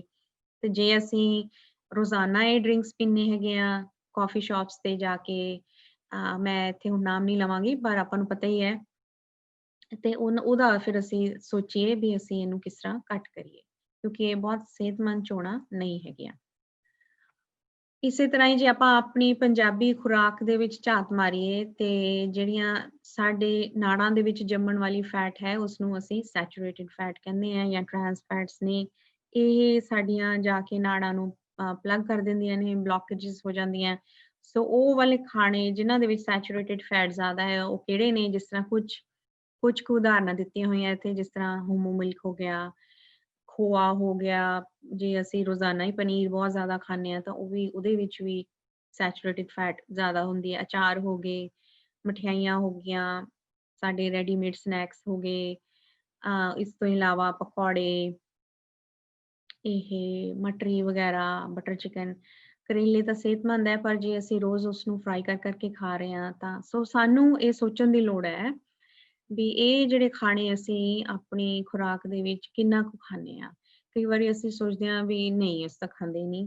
ਫਿਰ ਜੇ ਅਸੀਂ ਬੈਠੀਏ, ਸੋਚੀਏ, ਲਿਖਣ ਬੈਠੀਏ ਵੀ ਇਸ ਹਫ਼ਤੇ ਦੇ ਵਿੱਚ ਮੈਂ ਕਿੰਨੀ ਵਾਰ ਸਮੋਸੇ ਖਾਏ, ਤੇ ਕਿੰਨੀ ਵਾਰ ਜੇ ਮੈਂ ਓਦਾਂ ਅਸੀਂ ਜੇ ਸੋਚੀਏ ਆਪਣੇ ਆਪ ਨੂੰ, ਅਸੀਂ ਸੋਚਾਂਗੇ ਨਹੀਂ ਨਹੀਂ ਮੈਂ ਤਾਂ ਨਹੀਂ ਖਾਂਦਾ, ਅਸੀਂ ਤਾਂ ਖਾਈਦਾ ਹੀ ਨਹੀਂ। ਤੇ ਪਰ ਜੇ ਲਿਖ ਕੇ ਦੇਖੀਏ ਵੀ ਓਕੇ, ਇਸ ਹਫ਼ਤੇ ਦੇ ਵਿੱਚ ਮੈਂ 2 ਵਾਰੀ ਸਮੋਸੇ ਖਾ ਲਏ, 1 ਵਾਰੀ ਪਕੌੜੇ ਖਾ ਲਏ, ਤੇ 5 ਵਾਰੀ ਹੋਮੋ ਮਿਲਕ ਦੀ ਚਾਹ ਪੀ ਲਈ, 2 ਵਾਰੀ ਪਨੀਰ ਬਣਾ ਲਿਆ। ਹਫ਼ਤੇ ਦੇ ਵਿੱਚ 1 ਮੀਲ ਦੇ ਵਿੱਚ ਤਾਂ ਮੈਂ ਰੋਜ਼ ਅਚਾਰ ਖਾਂਦੀ ਹੋਈ ਹਾਂ। ਸੋ ਜੇ ਸਾਰੀਆਂ ਚੀਜ਼ਾਂ ਨੂੰ ਜੇ ਇਕੱਠਾ ਕਰ ਲਾਂਗੇ ਤਾਂ ਉਹ ਫਿਰ ਟੂ ਮੱਚ ਹੋ ਜਾਂਦਾ। ਸੋ ਇਸ ਕਰਕੇ ਸਾਨੂੰ ਧਿਆਨ ਦੇਣ ਦੀ ਲੋੜ ਹੈ ਕਿ ਇਹ ਕਦੀ-ਕਦੀ ਖਾਣ ਵਾਲੇ ਖਾਣੇ ਆ, ਇੱਕ ਖਾਸ ਮੌਕੇ ਦੇ ਉੱਤੇ, ਕੋਈ ਖਾਸ ਜੇ ਤੁਸੀਂ, ਤੁਹਾਡੀ ਖੁਸ਼ੀ ਹੈ, ਕੋਈ ਸੈਲੀਬ੍ਰੇਸ਼ਨ ਹੈ, ਉਦੋਂ ਤੁਸੀਂ ਇਹਨਾਂ ਨੂੰ ਖਾਓ। ਅਦਰਵਾਈਜ਼ ਇਹਨਾਂ ਦੀ ਜਿਹੜੀ ਮਾਤਰਾ ਹੈਗੀ ਆ, ਉਹਦਾ ਪ੍ਰਯੋਗ ਜਿਹੜਾ ਆਪਾਂ ਨੂੰ ਹਿਸਾਬ ਨਾਲ, ਆਪਣੀ ਸਿਹਤ ਦੇ ਹਿਸਾਬ ਨਾਲ ਕਰਨਾ ਚਾਹੀਦਾ। ਸੋ ਇਹ ਐਵਰੀਡੇ ਫੂਡਸ ਨਹੀਂ ਹਨ। ਸੋ ਸਪੈਸ਼ਲੀ ਹੁਣ ਜੇ ਹੌਲੀਡੇਜ਼ ਦੀ ਗੱਲ ਕਰੀਏ, ਇਹ ਜਿੰਨੀ ਵੀ ਜਾਣਕਾਰੀ ਮੈਂ ਸਾਂਝੀ ਕਰ ਰਹੀ ਹਾਂ, ਉਹ ਚਾਹੇ ਹੌਲੀਡੇ ਸੀਜ਼ਨ ਹੈਗਾ ਜਾਂ ਨਹੀਂ, ਆਪਾਂ ਜੇ ਇਸ ਦੇ ਉੱਤੇ ਥੋੜਾ ਜਿਹਾ ਧਿਆਨ ਦਿਆਂਗੇ ਵੀ ਅਸੀਂ ਕੀ ਕਰ ਰਹੇ ਹਾਂ, ਕੀ ਚੀਜ਼ ਖਾ ਰਹੇ ਹਾਂ, ਤਾਂ ਉਹਦੇ ਨਾਲ ਹੋ ਸਕਦਾ ਹੈ ਕਿ ਸਾਡੀ ਜਿਹੜੀ ਸਿਹਤ ਦੇ ਵਿੱਚ ਜਿਹੜਾ ਥੋੜਾ ਸੁਧਾਰ ਹੋ ਜੇ। ਸੋ ਸਪੈਸ਼ਲੀ ਹੁਣ ਛੁੱਟੀਆਂ ਦੇ ਵਿੱਚ ਇਹ ਇੱਕ ਔਖਿਆਈ ਤਾਂ ਇਹ ਆਣੀ ਹੈਗੀ ਹੈ ਕਿ ਅਸੀਂ ਆਪਣੇ ਫਰੈਂਡਸ ਨੂੰ ਜਾਂ ਪਰਿਵਾਰਾਂ ਨੂੰ ਮਿਲ ਨਹੀਂ ਸਕਦੇ। ਤੇ ਪਰ ਕੁਝ ਲੋਕੀ, ਜਿਸ ਤਰ੍ਹਾਂ ਮੈਂ ਦੀਵਾਲੀ ਦੇ ਵਿੱਚ ਨੋਟ ਕੀਤਾ ਸੀ, ਔਰ ਸਪੈਸ਼ਲੀ ਮੈਂ ਬਾਹਰ ਗਈ ਵੀ ਸੀ ਦੇਖਣ, ਤੇ ਜਿਸ ਤਰ੍ਹਾਂ ਕਹਿੰਦੇ ਆ ਵੀ ਹੁਣ ਇਹ ਸਾਰਾ ਮਾਹੌਲ ਜਿਸ ਦੇ ਵਿੱਚ ਆਪਾਂ ਰਹਿ ਰਹੇ ਹਾਂ, ਆਲਮੋਸਟ 1 ਸਾਲ ਹੋਣ ਵਾਲਾ ਹੈ, ਉਸ ਚੀਜ਼ ਦੇ ਨਾਲ ਸਾਡੇ ਉੱਤੇ ਬਹੁਤ ਵਧੀਆ ਅਸਰ ਵੀ ਨਹੀਂ ਹੋਇਆ, ਸਾਡੀ ਸਿਹਤ ਤੇ ਵੀ, ਕਿਉਂਕਿ ਅਸੀਂ ਇੱਕ ਦੂਜੇ ਨੂੰ ਮਿਲਦੇ ਹਾਂ, ਖਾਂਦੇ ਹਾਂ, ਪੀਂਦੇ ਹਾਂ, ਖੁਸ਼ੀ ਮਨਾਉਂਦੇ ਹਾਂ। ਉਸ ਚੀਜ਼ ਤੋਂ ਸਾਨੂੰ ਵਾਂਝੇ ਰਹਿਣ ਕਰਕੇ ਮੈਨੂੰ ਇਹ ਮਹਿਸੂਸ ਹੋਇਆ ਵੀ ਆਪਾਂ ਇਹਨਾਂ ਫੂਡਸ ਦਾ ਪ੍ਰਯੋਗ ਦੀਵਾਲੀ ਦੇ ਦੌਰਾਨ ਆਮ ਨਾਲੋਂ ਥੋੜਾ ਜ਼ਿਆਦਾ ਕੀਤਾ ਹੋ ਸਕਦਾ ਹੈ ਕੁਝ ਲੋਕਾਂ ਨੇ, ਕਿਉਂਕਿ ਇਹ ਕੰਫਰਟ ਫੂਡ ਗਿਣੇ ਜਾਂਦੇ ਆ। ਤੇ ਆਪਾਂ ਆਪਣੇ ਮਨ ਨੂੰ ਸਮਝਾਉਣ ਦੇ ਲਈ ਵੀ ਚਲੋ ਕੀ ਹੋਇਆ ਜੇ ਅਸੀਂ ਪਰਿਵਾਰਾਂ ਨੂੰ ਨਹੀਂ ਮਿਲ ਸਕਦੇ। ਬਹੁਤ ਸਾਰੇ ਪਰਿਵਾਰਾਂ ਨੇ ਇਸ ਤਰ੍ਹਾਂ ਜ਼ੂਮ ਦੇ ਉੱਤੇ ਇੱਕ ਦੂਜੇ ਨਾਲ ਸ਼ੇਅਰ ਕੀਤਾ, ਉਸ ਤਰ੍ਹਾਂ ਹੀ ਉਹਨਾਂ ਨੇ ਥਾਲੀ ਵਗੈਰਾ ਸਜਾਈ। ਸੋ ਮੇਰਾ ਪੁਆਇੰਟ ਜਿਹੜਾ ਇੰਨੀ ਲੰਬੀ ਚੌੜੀ ਗੱਲ ਕਰਨ ਦਾ ਇਹੀ ਇੱਕ ਪੁਆਇੰਟ ਹੈਗਾ ਕਿ ਅਸੀਂ ਹੁਣ ਛੁੱਟੀਆਂ ਜਾਂ ਤਿਉਹਾਰ ਦੇ ਸੀਜ਼ਨ ਦੇ ਵਿੱਚ ਅਸੀਂ, ਚਾਹੇ ਅਸੀਂ ਇਕੱਲੇ ਹੈਗੇ ਆ, ਪਰਿਵਾਰ ਦੇ ਨਾਲ ਨਹੀਂ ਹੈ, ਫਿਰ ਵੀ ਅਸੀਂ ਆਪਣੀ ਮਾਈਂਡ ਦੇ ਵਿੱਚ ਧਿਆਨ ਰੱਖੀਏ ਵੀ ਇਹ ਜਿਹੜੇ ਖਾਣੇ ਹੈਗੇ ਆ ਜੇ ਅਸੀਂ ਹੁਣ ਛੁੱਟੀਆਂ ਦੇ ਵਿੱਚ ਕਿਸੇ ਮੌਕੇ ਤੇ ਖਾਣੇ ਆ ਤਾਂ ਫਿਰ ਵੀ ਉਹਦੀ ਜਿਹੜੀ ਮਾਤਰਾ ਔਰ ਪੋਰਸ਼ਨ ਜਿਹੜਾ ਉਹਦਾ ਕੰਟਰੋਲ ਦੇ ਵਿੱਚ ਰੱਖੀਏ। ਇਸੇ ਤਰ੍ਹਾਂ ਹੀ ਫਿਰ ਆਪਣੇ ਪਸੰਦੀਦਾ ਖਾਣੇ ਜਿਸ ਤਰ੍ਹਾਂ ਮੈਂ ਪਕੌੜੇ ਸਮੋਸੇ ਵਗੈਰਾ ਗੱਲ ਕਰ ਲਏ, ਫਰਾਈਡ ਚਿਕਨ ਹੋ ਗਿਆ, ਪੀਜ਼ਾਸ ਵਗੈਰਾ, ਸੋ ਇਹਦਾ ਵੀ ਆਪਾਂ ਧਿਆਨ ਰੱਖੀਏ ਕਿਉਂਕਿ ਇਹਨਾਂ ਦੇ ਵਿੱਚ ਵੀ ਪੀਜ਼ਾ ਵੀ ਮੈਦਾ ਦਾ ਬਣਿਆ ਹੁੰਦਾ ਹੈ, ਚੀਜ਼ ਵਗੈਰਾ ਵਾਧੂ ਹੁੰਦਾ ਹੈ, ਸਬਜ਼ੀਆਂ ਇੱਥੇ ਨਹੀਂ ਹੁੰਦੀਆਂ। ਅਨਲੈਸ ਤੁਸੀਂ ਇਸ ਨੂੰ ਬਦਲ ਕੇ ਤੁਸੀਂ ਆਪ ਇਹਦੇ ਉੱਤੇ ਕੁਝ ਸਬਜ਼ੀਆਂ ਵਗੈਰਾ ਪਾਉਂਦੇ ਹੋ। ਮਤਲਬ ਇਹ ਹੈ ਕਿ ਇਹ ਰੋਜ਼ਾਨਾ ਨਾ ਖਾਣ ਵਾਲੇ ਖਾਣੇ ਨੇ। ਇਸੇ ਤਰ੍ਹਾਂ ਹੀ ਸੋਇਆ ਸਾਸ ਹੋ ਗਈ, ਉਹਦੇ ਵਿੱਚ ਲੂਣ ਬਹੁਤ ਹੁੰਦਾ ਹੈ। ਜੇ ਅਸੀਂ 버ਗਰਸ ਵਗੈਰਾ ਜ਼ਿਆਦਾ ਖਾ ਰਹੇ ਹਾਂ ਜਾਂ ਇਹਨਾਂ ਛੁੱਟੀਆਂ ਦੇ ਵਿੱਚ ਕਹਿ ਰਹੇ ਹਾਂ ਵੀ ਚਲੋ ਇੰਜੋਏ ਕਰ ਲਈਏ, ਛੁੱਟੀਆਂ ਨੇ, ਤਾਂ ਪਰ ਅਸੀਂ ਆਪਣੀ ਜਿਹੜੀ ਸਿਹਤ ਦਾ ਧਿਆਨ ਰੱਖੀਏ। ਸੋ ਚੰਗੀ ਕਿਸਮ ਦੇ ਆਇਲਸ ਜਾਂ ਫੈਟ ਜਿਹੜੀਆਂ ਮਾੜੀਆਂ ਨਹੀਂ ਹੈ, ਇਹਨਾਂ ਨੂੰ ਮਾੜਾ ਨਹੀਂ ਗਿਣਿਆ ਜਾਂਦਾ। ਡਿਪੈਂਡ ਕਰਦਾ ਕਿ ਅਸੀਂ ਕਿਸ ਕਿਸਮ ਦੇ ਫੈਟਸ, ਜਿਹੜੀਆਂ ਮਾੜੀਆਂ ਫੈਟਸ ਜਿਸ ਤਰ੍ਹਾਂ ਮੈਂ ਤੁਹਾਨੂੰ ਦਿਖਾਏ ਤਲੇ ਹੋਏ ਖਾਣੇ, ਫੁੱਲ ਫੈਟ ਵਾਲੇ ਖਾਣੇ, ਉਹਨਾਂ ਨੂੰ ਬਾਹਲਾ ਚੰਗੀ ਚੋਣ ਨਹੀਂ ਮੰਨੀ ਜਾਂਦੀ। ਸੋ ਚੰਗੀ ਚੋਣ ਜਿਹੜੇ ਚੰਗੀ ਕਿਸਮ ਦੇ ਤੇਲ ਹੈਗੇ ਜਿਸ ਤਰ੍ਹਾਂ ਓਲਿਵ ਤੇਲ ਹੋ ਗਿਆ, ਕਨੋਲਾ ਤੇਲ ਹੋ ਗਿਆ, ਸਨਫਲਾਵਰ ਹੋ ਗਿਆ, ਹੋਰ ਕਈ ਤਰ੍ਹਾਂ ਦੇ ਤੇਲ ਪਏ ਨੇ, ਉਹ ਅਸੀਂ ਵਰਤ ਸਕਦੇ ਹਾਂ, ਪਰ ਉਹਦਾ ਪੋਰਸ਼ਨ ਦਾ ਧਿਆਨ ਰੱਖੀਏ। ਫਿਰ ਅਸੀਂ ਮੂੰਗਫਲੀ ਦਾ ਤੇਲ ਹੋ ਗਿਆ ਜਾਂ ਮੂੰਗਫਲੀ ਦਾ ਮੱਖਣ ਜਿਸਨੂੰ ਪੀਨਟ ਬਟਰ ਕਹਿੰਦੇ ਆ, ਉਹ ਵੀ ਚੰਗੀ ਚੋਣ ਹੈ, ਆਪਾਂ ਆਪਣੀ ਖੁਰਾਕ ਵਿੱਚ ਸ਼ਾਮਿਲ ਕਰ ਸਕਦੇ ਹਾਂ ਜੇ ਖਾਂਦੇ ਹਾਂ। ਸੋ ਇਸ ਤੋਂ ਇਲਾਵਾ ਐਵਾਕੈਡੋ ਦੇ ਵਿੱਚ ਫੈਟ ਹੁੰਦੀ ਹੈ, ਪਰ ਇਹ ਚੰਗੀ ਫੈਟ ਹੁੰਦੀ ਹੈ। ਸੋ ਇਹਨੂੰ ਆਪਾਂ ਖੁਰਾਕ ਸ਼ਾਮਿਲ ਕਰ ਸਕਦੇ ਹਾਂ ਜਾਂ ਜਿਸ ਤਰ੍ਹਾਂ ਇਹਦੀ ਡਿਪ ਬਣਾ ਕੇ ਖਾ ਸਕਦੇ ਹਾਂ, ਬਜਾਏ ਕਿ ਅਸੀਂ ਬਾਜ਼ਾਰੀ ਕਰੀਮ ਡਿਪਸ ਖਰੀਦੀਏ। ਮੈਂ ਦੇਖਿਆ ਕਿ ਆਪਣੀ ਫੈਮਲੀਜ਼ ਦੇ ਵਿੱਚ ਉਹ 7 ਲੇਅਰ ਜਾਂ 11 ਲੇਅਰ ਡਿਪਸ ਵਗੈਰਾ ਮਿਲਦੀਆਂ ਨੇ, ਉਹ ਲੋਕੀ ਬਹੁਤ ਯੂਜ਼ ਕਰਦੇ ਨੇ। ਉਹਨਾਂ ਵਿੱਚ ਇੱਕ ਸਾਵਰ ਕਰੀਮ ਜਾਂ ਤੇਲ ਵਗੈਰਾ, ਸਾਵਰ ਕਰੀਮ ਹੁੰਦੀ ਹੈ ਜਾਂ ਹੋਰ ਕਰੀਮਸ ਪਾਈਆਂ ਹੁੰਦੀਆਂ। ਉਹਦੀ ਬਜਾਏ ਜੇ ਅਸੀਂ ਘਰੇ ਡਿਪ ਬਣਾ ਲਈਏ, ਉਹਦਾ ਜਿਹੜਾ ਹੈ ਉਹ ਫਾਇਦਾ ਥੋੜਾ ਜਿਹਾ, ਉਹ ਥੋੜੀ ਬੈਟਰ ਚੋਣ ਹੋ ਸਕਦੀ ਹੈ। ਇਸੇ ਤਰ੍ਹਾਂ ਹੀ ਸੈਲਡ ਡਰੈਸਿੰਗਸ ਜਿਹੜੀਆਂ ਉਹ ਬਾਜ਼ਾਰੀ ਸੈਲਡ ਡਰੈਸਿੰਗਸ ਕਰੀਮ ਵਾਲੀਆਂ ਅਵੋਇਡ ਕਰੀਏ ਤੇ ਆਇਲ ਐਂਡ ਵਿਨੇਗਰੇਟ ਵਾਲੀਆਂ ਡਰੈਸਿੰਗਸ ਜਿੱਦਾਂ ਤੇਲ ਔਰ ਸਿਰਕੇ ਵਾਲੀ ਡਰੈਸਿੰਗ, ਉਹ ਅਸੀਂ ਆਪਣੇ ਘਰੇ ਵੀ ਬਣਾ ਸਕਦੇ ਹਾਂ। ਜੇ ਤੁਸੀਂ ਬਾਹਰੋਂ ਖਰੀਦਣੀ ਚਾਹੁੰਦੇ ਆ, ਉਹ ਥੋੜੀ ਜਿਹੀ ਬੈਟਰ ਹੁੰਦੀ ਹੈ। ਤੇਲ ਔਰ ਸਿਰਕੇ ਵਾਲੀ ਡਰੈਸਿੰਗ ਬਣਾਉਣੀ ਬਹੁਤ ਸੌਖੀ ਹੈ। ਤੁਸੀਂ 1 ਚਮਚਾ ਓਲਿਵ ਤੇਲ ਦਾ ਲੈ ਲਿਆ, 1 ਚਮਚਾ ਸਿਰਕੇ ਦਾ ਲੈ ਲਿਆ, ਉਸ ਦੇ ਵਿੱਚ ਕੁਝ ਲੋਕੀ ਗ੍ਰਾਈਂਡ ਕਰਕੇ ਸਟ੍ਰਾਬੇਰੀ ਪਾ ਦਿੰਦੇ ਹੈ, ਰਾਸਬੇਰੀ ਪਾ ਦਿੰਦੇ, ਜਿਸ ਤਰ੍ਹਾਂ ਇੱਥੇ ਹੈ ਡਿਪ ਬਣਾਈ ਹੋਈ ਹੈ, ਘਰੇ ਵੀ ਬਣਾ ਸਕਦੇ ਹੋ। ਉਸ ਤਰ੍ਹਾਂ ਦੀ ਡਿਪਸ ਜਿਹੜੀਆਂ ਤੁਸੀਂ ਉਹ ਯੂਜ਼ ਕਰ ਸਕਦੇ ਹੋ। ਜਿਹੜੇ ਲੋਕੀ ਡਿਪਸ ਵਗੈਰਾ ਯੂਜ਼ ਨਹੀਂ ਕਰਦੇ ਤਾਂ ਹੁਣ ਉਹਨਾਂ ਨੂੰ ਜ਼ਰੂਰੀ ਨਹੀਂ ਹੈ ਵੀ ਤੁਸੀਂ ਉਹ ਸਟਾਰਟ ਕਰੋ। ਤੁਸੀਂ ਸਿੰਪਲ ਜਿਹੜਾ ਨਿੰਬੂ ਵਗੈਰਾ ਸਲਾਦ ਦੇ ਉੱਤੇ ਕੱਟ ਕੇ ਉਹ ਵੀ ਪਾ ਸਕਦੇ ਆ। ਇਸ ਤੋਂ ਇਲਾਵਾ ਚੀਆ ਸੀਡਸ ਵਗੈਰਾ ਹੋ ਗਏ, ਇਹ ਵੀ ਅੱਛੇ ਹੈਲਥੀ ਮੰਨੇ ਜਾਂਦੇ ਆ। ਇਹ ਸ਼ਾਮਿਲ ਕਰ ਲਓ ਆਪਣੀ ਖੁਰਾਕ ਦੇ ਵਿੱਚ, ਸੈਲਡਸ 'ਚ ਪਾ ਲਓ ਜਾਂ ਆਪਣੀ ਦਾਲ ਵਗੈਰਾ 'ਚ ਪਾ ਸਕਦੇ ਹੋ। ਹੁਣ ਆਪਾਂ ਫਾਈਬਰ ਦੀ ਗੱਲ ਕਰਦੇ ਹਾਂ। ਸਾਡੀ ਖੁਰਾਕ ਦੇ ਵਿੱਚ ਜਿਹੜਾ ਫਾਈਬਰ ਦੀ ਘਾਟ ਹੈਗੀ ਹੈ, ਫਾਈਬਰ ਸਾਨੂੰ ਮੈਂ ਜਿਸ ਤਰ੍ਹਾਂ ਦੱਸਿਆ ਸੀ ਵੀ ਸਬਜ਼ੀਆਂ ਤੋਂ ਮਿਲਦਾ ਹੈ, ਉਸ ਤੋਂ ਇਲਾਵਾ ਹੋਰ ਕਈ ਚੀਜ਼ਾਂ ਤੋਂ ਵੀ ਫਾਈਬਰ ਮਿਲਦਾ ਹੈ। ਸੋ ਜਿਸ ਤਰ੍ਹਾਂ ਹੋਲ ਗ੍ਰੇਨਸ ਦੀ ਗੱਲ ਕੀਤੀ ਸੀ ਵੀ ਜਿਸ ਤਰ੍ਹਾਂ ਹੋਲ ਗ੍ਰੇਨ, 7 ਗ੍ਰੇਨ, ਜਿਸ ਤਰ੍ਹਾਂ ਇੱਥੇ ਉਦਾਹਰਨ ਹੈ 7 ਗ੍ਰੇਨ ਵਾਲਾ ਦਲੀਆ, ਮਲਟੀਗ੍ਰੇਨ ਦਲੀਆ। ਉਸ ਤੋਂ ਇਲਾਵਾ ਬ੍ਰੈਨ, ਸੂੜਾ ਬੂੜਾ ਬ੍ਰੈਨ ਦਾ ਸੀਰੀਅਲ ਖਾ ਸਕਦੇ ਹਾਂ, ਜਾਂ ਉਹ ਜਿਹੜਾ ਬੂੜਾ ਹੈ ਅਸੀਂ ਆਪਣੇ ਆਟੇ ਦੇ ਵਿੱਚ ਮਿਲਾ ਸਕਦੇ ਹਾਂ। ਚੀਆ ਸੀਡਸ ਖਾ ਸਕਦੇ ਹਾਂ, ਸਬਜ਼ੀਆਂ ਖਾ ਸਕਦੇ ਹਾਂ, ਫਲ ਖਾ ਸਕਦੇ ਹਾਂ। ਸਾਬੂਤੇ ਅਨਾਜ ਦੀ ਮੈਂ ਗੱਲ ਕਰ ਲਈ। ਨਟਸ ਖਾ ਸਕਦੇ ਹਾਂ, ਨਟਸ ਦੇ ਵਿੱਚ ਵੀ ਫਾਈਬਰ ਹੁੰਦਾ ਹੈ, ਪਰ ਬਹੁਤ ਜ਼ਿਆਦਾ ਫੈਟ ਵੀ ਹੁੰਦੀ ਹੈ। ਫੈਟ ਉਹ ਅੱਛੀ ਫੈਟ ਮੰਨੀ ਜਾਂਦੀ ਹੈ, ਪਰ ਇਹਦਾ ਮਤਲਬ ਇਹ ਨਹੀਂ ਕਿ ਅਸੀਂ ਉਹਨੂੰ ਮੁੱਠੀਆਂ ਭਰ ਕੇ ਖਾ ਲਈਏ। ਸੋ ਨਟਸ ਦਾ ਜਿਹੜਾ ਪੋਰਸ਼ਨ ਹੈਗਾ, ਉਹ ਥੋੜਾ ਪੋਰਸ਼ਨ, ਜਿੰਨਾ ਤੁਹਾਡੇ ਹੱਥ ਦੇ ਵਿੱਚ 4-5 ਗਿਰੀਆਂ ਆ ਜਾਣ ਉਨਾ ਕਾਫੀ ਹੈ। ਫਿਰ ਉਸ ਤੋਂ ਬਾਅਦ ਸਾਡੀਆਂ ਦਾਲਾਂ ਹੋ ਗਈਆਂ, ਦਾਲਾਂ, ਰਾਜਮਾ, ਚਨੇ, ਇਹ ਵੀ ਬਹੁਤ ਹੈਲਥੀ ਹੈ, ਬਹੁਤ ਵਧੀਆ ਖੁਰਾਕ ਹੈ, ਆਪਾਂ ਖਾਂਦੇ ਹੀ ਹਾਂ, ਇਹਦੇ ਵਿੱਚ ਫਾਈਬਰ ਵੀ ਹੈ। ਕੀਨੋਆ ਹੋ ਗਿਆ, ਅਲਸੀ ਹੋ ਗਈ, ਫਲੈਕਸੀਡ ਕਹਿੰਦੇ ਜਿਸ ਨੂੰ, ਇਹ ਵੀ ਸਾਰੇ ਫਾਈਬਰ ਦੇ ਸੋਮੇ ਆ। ਸੋ ਆਪਣੇ ਕੋਲ ਆਪਣੀ ਖੁਰਾਕ ਵਿੱਚ ਫਾਈਬਰ ਨੂੰ ਸ਼ਾਮਿਲ ਕਰਨ ਲਈ ਬਹੁਤ ਚੀਜ਼ਾਂ ਹੈਗੀਆਂ, ਤੇ ਹੁਣ ਅਸੀਂ ਇਹ ਦੇਖਣਾ ਵੀ ਇਹਨਾਂ ਵਿੱਚੋਂ ਕਿਹੜੀ ਚੀਜ਼ ਸਾਨੂੰ ਸੂਟ ਕਰਦੀ ਹੈ, ਕਿਹੜੀ ਚੀਜ਼ ਸਾਨੂੰ ਨਹੀਂ ਸੂਟ ਕਰਦੀ, ਕਿਹੜੀ ਚੀਜ਼ ਸਾਨੂੰ ਡਾਕਟਰ ਨੇ ਮਨਾ ਕੀਤੀ ਹੈ, ਜੇ ਕੋਈ ਨਟਸ ਵਗੈਰਾ ਖਾਣ ਨੂੰ ਮਨਾ ਕੀਤੇ ਹੈ ਜਾਂ ਅਲਸੀ ਖਾਣ ਨੂੰ ਮਨਾ ਕੀਤੀ ਹੈ। ਸੋ ਉਹ ਜਿਹੜੀ ਸਾਨੂੰ ਆਪਣੇ ਸਰੀਰ ਮੁਤਾਬਿਕ, ਆਪਣੀ ਸਿਹਤ ਮੁਤਾਬਿਕ ਜਿਹੜੀ ਚੀਜ਼ ਸਾਨੂੰ ਸੂਟ ਕਰਦੀ ਹੈ, ਅਸੀਂ ਉਹ ਇਹਦੇ ਵਿੱਚੋਂ ਦੀ ਚੂਜ਼ ਕਰ ਸਕਦੇ ਹਾਂ। ਹੁਣ ਆਪਾਂ ਗੱਲ ਕਰਦੇ ਹਾਂ ਮਿੱਠੇ ਦੀ। ਸੋ ਚਾਹੇ ਸਾਨੂੰ ਡਾਇਬੀਟੀਜ਼ ਹੈ ਜਾਂ ਨਹੀਂ, ਸਾਡੀ ਖੁਰਾਕ ਦੇ ਵਿੱਚ ਅਸੀਂ ਇਹ ਝਾਤ ਮਾਰ ਕੇ ਦੇਖਣਾ ਹੈ ਕਿ ਅਸੀਂ ਰੋਜ਼ਾਨਾ ਕਿੰਨਾ ਕੁ ਮਿੱਠਾ ਖਾ ਰਹੇ ਹਾਂ। ਮਿੱਠੇ ਦੇ ਵਿੱਚ ਸਾਡੀ ਗੁੜ, ਸ਼ੱਕਰ, ਚੀਨੀ, ਸ਼ਹਿਦ, ਮਿੱਠੇ ਵਾਲੇ ਡਰਿੰਕਸ, ਜੂਸਿਸ, ਸੋਡੇ, ਪੌਪਸ ਜਿਹਨੂੰ ਕਹਿੰਦੇ ਆ, ਸਿਰਪ ਵਗੈਰਾ ਇਹ ਸਾਰੇ ਆ ਜਾਂਦੇ। ਸੋ ਇਹ ਹੁਣ ਅਸੀਂ ਆਪ ਦੇਖਣਾ ਵੀ ਸਾਡੀ ਖੁਰਾਕ ਦੇ ਵਿੱਚ ਕੀ ਅਸੀਂ ਰੋਜ਼ ਮਿੱਠੇ ਵਾਲੀ ਦੁੱਧ ਜਾਂ ਚਾਹ ਪੀ ਰਹੇ ਹਾਂ, ਕੀ ਅਸੀਂ ਜੂਸ ਵਗੈਰਾ ਪੀਂਦੇ ਹਾਂ, ਕੀ ਅਸੀਂ ਰੋਜ਼ ਗੱਚਕ ਵਗੈਰਾ ਖਾਂਦੇ ਹਾਂ। ਸੋ ਕੁਝ ਲੋਕ ਕਹਿਣਗੇ ਕਿ ਮੂੰਗਫਲੀ ਜਾਂ ਗੱਚਕ ਵਗੈਰਾ ਹੈਲਥੀ ਹੈ, ਵੀ ਇਹਦੇ ਵਿੱਚ ਪ੍ਰੋਟੀਨ ਵੀ ਹੈ, ਜਾਂ ਚਲੋ ਕਦੀ ਖਾ ਲਿਆ ਇਟਸ ਓਕੇ। ਪਰ ਜੇ ਡਾਇਬੀਟੀਜ਼ ਹੈ ਦੈਨ ਫਿਰ ਸਾਨੂੰ ਇਹਨਾਂ ਚੀਜ਼ਾਂ ਤੋਂ ਵੀ ਪਰਹੇਜ਼ ਕਰਨਾ ਪਏਗਾ। ਜੇ ਡਾਇਬੀਟੀਜ਼ ਨਹੀਂ ਹੈ ਫਿਰ ਅਸੀਂ ਧਿਆਨ ਰੱਖੀਏ ਵੀ ਜਿਹੜੀ ਚੀਨੀ ਹੈ ਜਾਂ ਚੀਨੀ ਵਾਲੇ ਡਰਿੰਕਸ ਹੈ ਉਹ ਅਸੀਂ ਉਹਦਾ ਪੋਰਸ਼ਨ ਦਾ ਜਿਹੜਾ ਹੈ ਉਹ ਕੰਟਰੋਲ ਕਰੀਏ। ਸੋ ਪੋਰਸ਼ਨ ਕੰਟਰੋਲ ਦੀ ਗੱਲ ਕਰੀਏ ਵੀ ਅਸੀਂ ਕਿੰਨੀ ਮਾਤਰਾ ਦੇ ਵਿੱਚ ਕਿੰਨੀ ਚੀਜ਼ ਖਾਣੀ ਹੈ, ਚਾਹੇ ਉਹ ਮਠਿਆਈਆਂ ਹੈ, ਸਮੋਸੇ ਹੈ, ਤਲੀਆਂ ਹੋਈਆਂ ਚੀਜ਼ਾਂ ਹੈ ਜਾਂ ਹੌਲੀਡੇ ਫੂਡਸ ਹੈ। ਇਹ ਇੱਕ ਛੋਟੀ ਜਿਹੀ ਉਦਾਹਰਨ ਸੀ ਵੀ ਇਹ 3 ਪੀਸ ਮਠਿਆਈ ਦੇ ਕੱਟ ਕੇ ਛੋਟਾ ਪੋਰਸ਼ਨ ਬਣ ਕੇ ਉਹ ਪੂਰੀ ਥਾਲੀ ਬਣ ਗਈ। ਸੋ ਇਹ ਹੁਣ ਮੈਂ ਨਹੀਂ ਕਹਿੰਦੀ ਕਿ ਤੁਸੀਂ ਹੁਣ ਮਠਿਆਈਆਂ ਕੱਟ ਕੇ ਖਾਓ। ਮੇਰਾ ਪੁਆਇੰਟ ਇਹ ਹੈ ਕਿ ਇਹ ਸਾਡੇ ਹੱਥ ਦੇ ਵਿੱਚ ਹੈ ਕਿ ਅਸੀਂ ਸਾਨੂੰ ਕੋਈ ਚੀਜ਼ ਜੇ ਸਾਡੇ ਘਰ ਦੇ ਵਿੱਚ ਆਉਂਦੀ ਹੈ ਤੇ ਅਸੀਂ ਕਿੰਨੀ ਖਾਣੀ ਹੈ। ਸੋ ਜੇ ਅਸੀਂ ਕਿਸੇ ਪਰਿਵਾਰ ਦੀ ਖੁਸ਼ੀ ਦੇ ਵਿੱਚ ਸਾਂਝੇ ਹੋਣਾ ਹੈ, ਜੇ ਅਸੀਂ ਮਠਿਆਈ ਜਾਂ ਹੋਰ ਜਿਹੀ ਕੋਈ ਚੀਜ਼ ਖਾਣੀ ਹੈ ਤਾਂ ਉਹ ਸਾਨੂੰ ਅਸੀਂ ਆਪ ਦੇਖਣਾ ਹੈ ਕਿ ਅਸੀਂ ਉਹਦਾ ਕਿੰਨਾ ਪੋਰਸ਼ਨ ਖਾਣਾ ਹੈ। ਜੇ ਸਾਨੂੰ ਨਹੀਂ ਸੂਟ ਕਰਦੀ ਤਾਂ ਛੋਟੀ ਜਿਹੀ ਟੁਕੜੀ ਜਿਹੜੀ ਹੈ ਸੱਜੇ ਪਾਸੇ ਬਣੀ ਹੋਈ ਹੈ ਉੱਥੋਂ ਲੈ ਲਓ, ਜਾਂ ਬਿਲਕੁਲ ਨਹੀਂ ਖਾਣੀ ਤੁਸੀਂ ਕਹਿ ਸਕਦੇ ਹੋ ਵੀ ਇਹ ਨਹੀਂ ਖਾਣੀ, ਮੈਂ ਕੁਝ ਹੋਰ ਖਾਣਾ ਹੈ। ਸੋ ਇਹ ਅਸੀਂ ਆਪ ਦੇਖਣਾ ਹੈ। ਪੋਰਸ਼ਨ ਸਾਡੇ ਹੱਥ ਦੇ ਵਿੱਚ ਹੈ। ਸਾਨੂੰ ਕਿਸੇ ਨੇ ਕਿੰਨਾ ਫੂਡ ਆਫਰ ਕਰਨਾ ਹੈ ਉਹ ਉਹਨਾਂ ਦੀ ਮਰਜ਼ੀ ਹੈ, ਅਸੀਂ ਕਿੰਨਾ ਖਾਣਾ ਹੈ ਉਹ ਸਾਡੀ ਮਰਜ਼ੀ ਹੈ। ਸੇਮ ਚੀਜ਼ ਹੀ ਅਪਲਾਈ ਹੁੰਦੀ ਹੈ ਬੱਚਿਆਂ ਦੇ ਵਿੱਚ ਕਿ ਮਾਂ-ਬਾਪ ਨੇ ਬੱਚਿਆਂ ਨੂੰ ਖਾਣਾ ਬਣਾ ਕੇ ਦੇਣਾ ਹੈ, ਸਿਹਤਮੰਦ ਖਾਣਾ।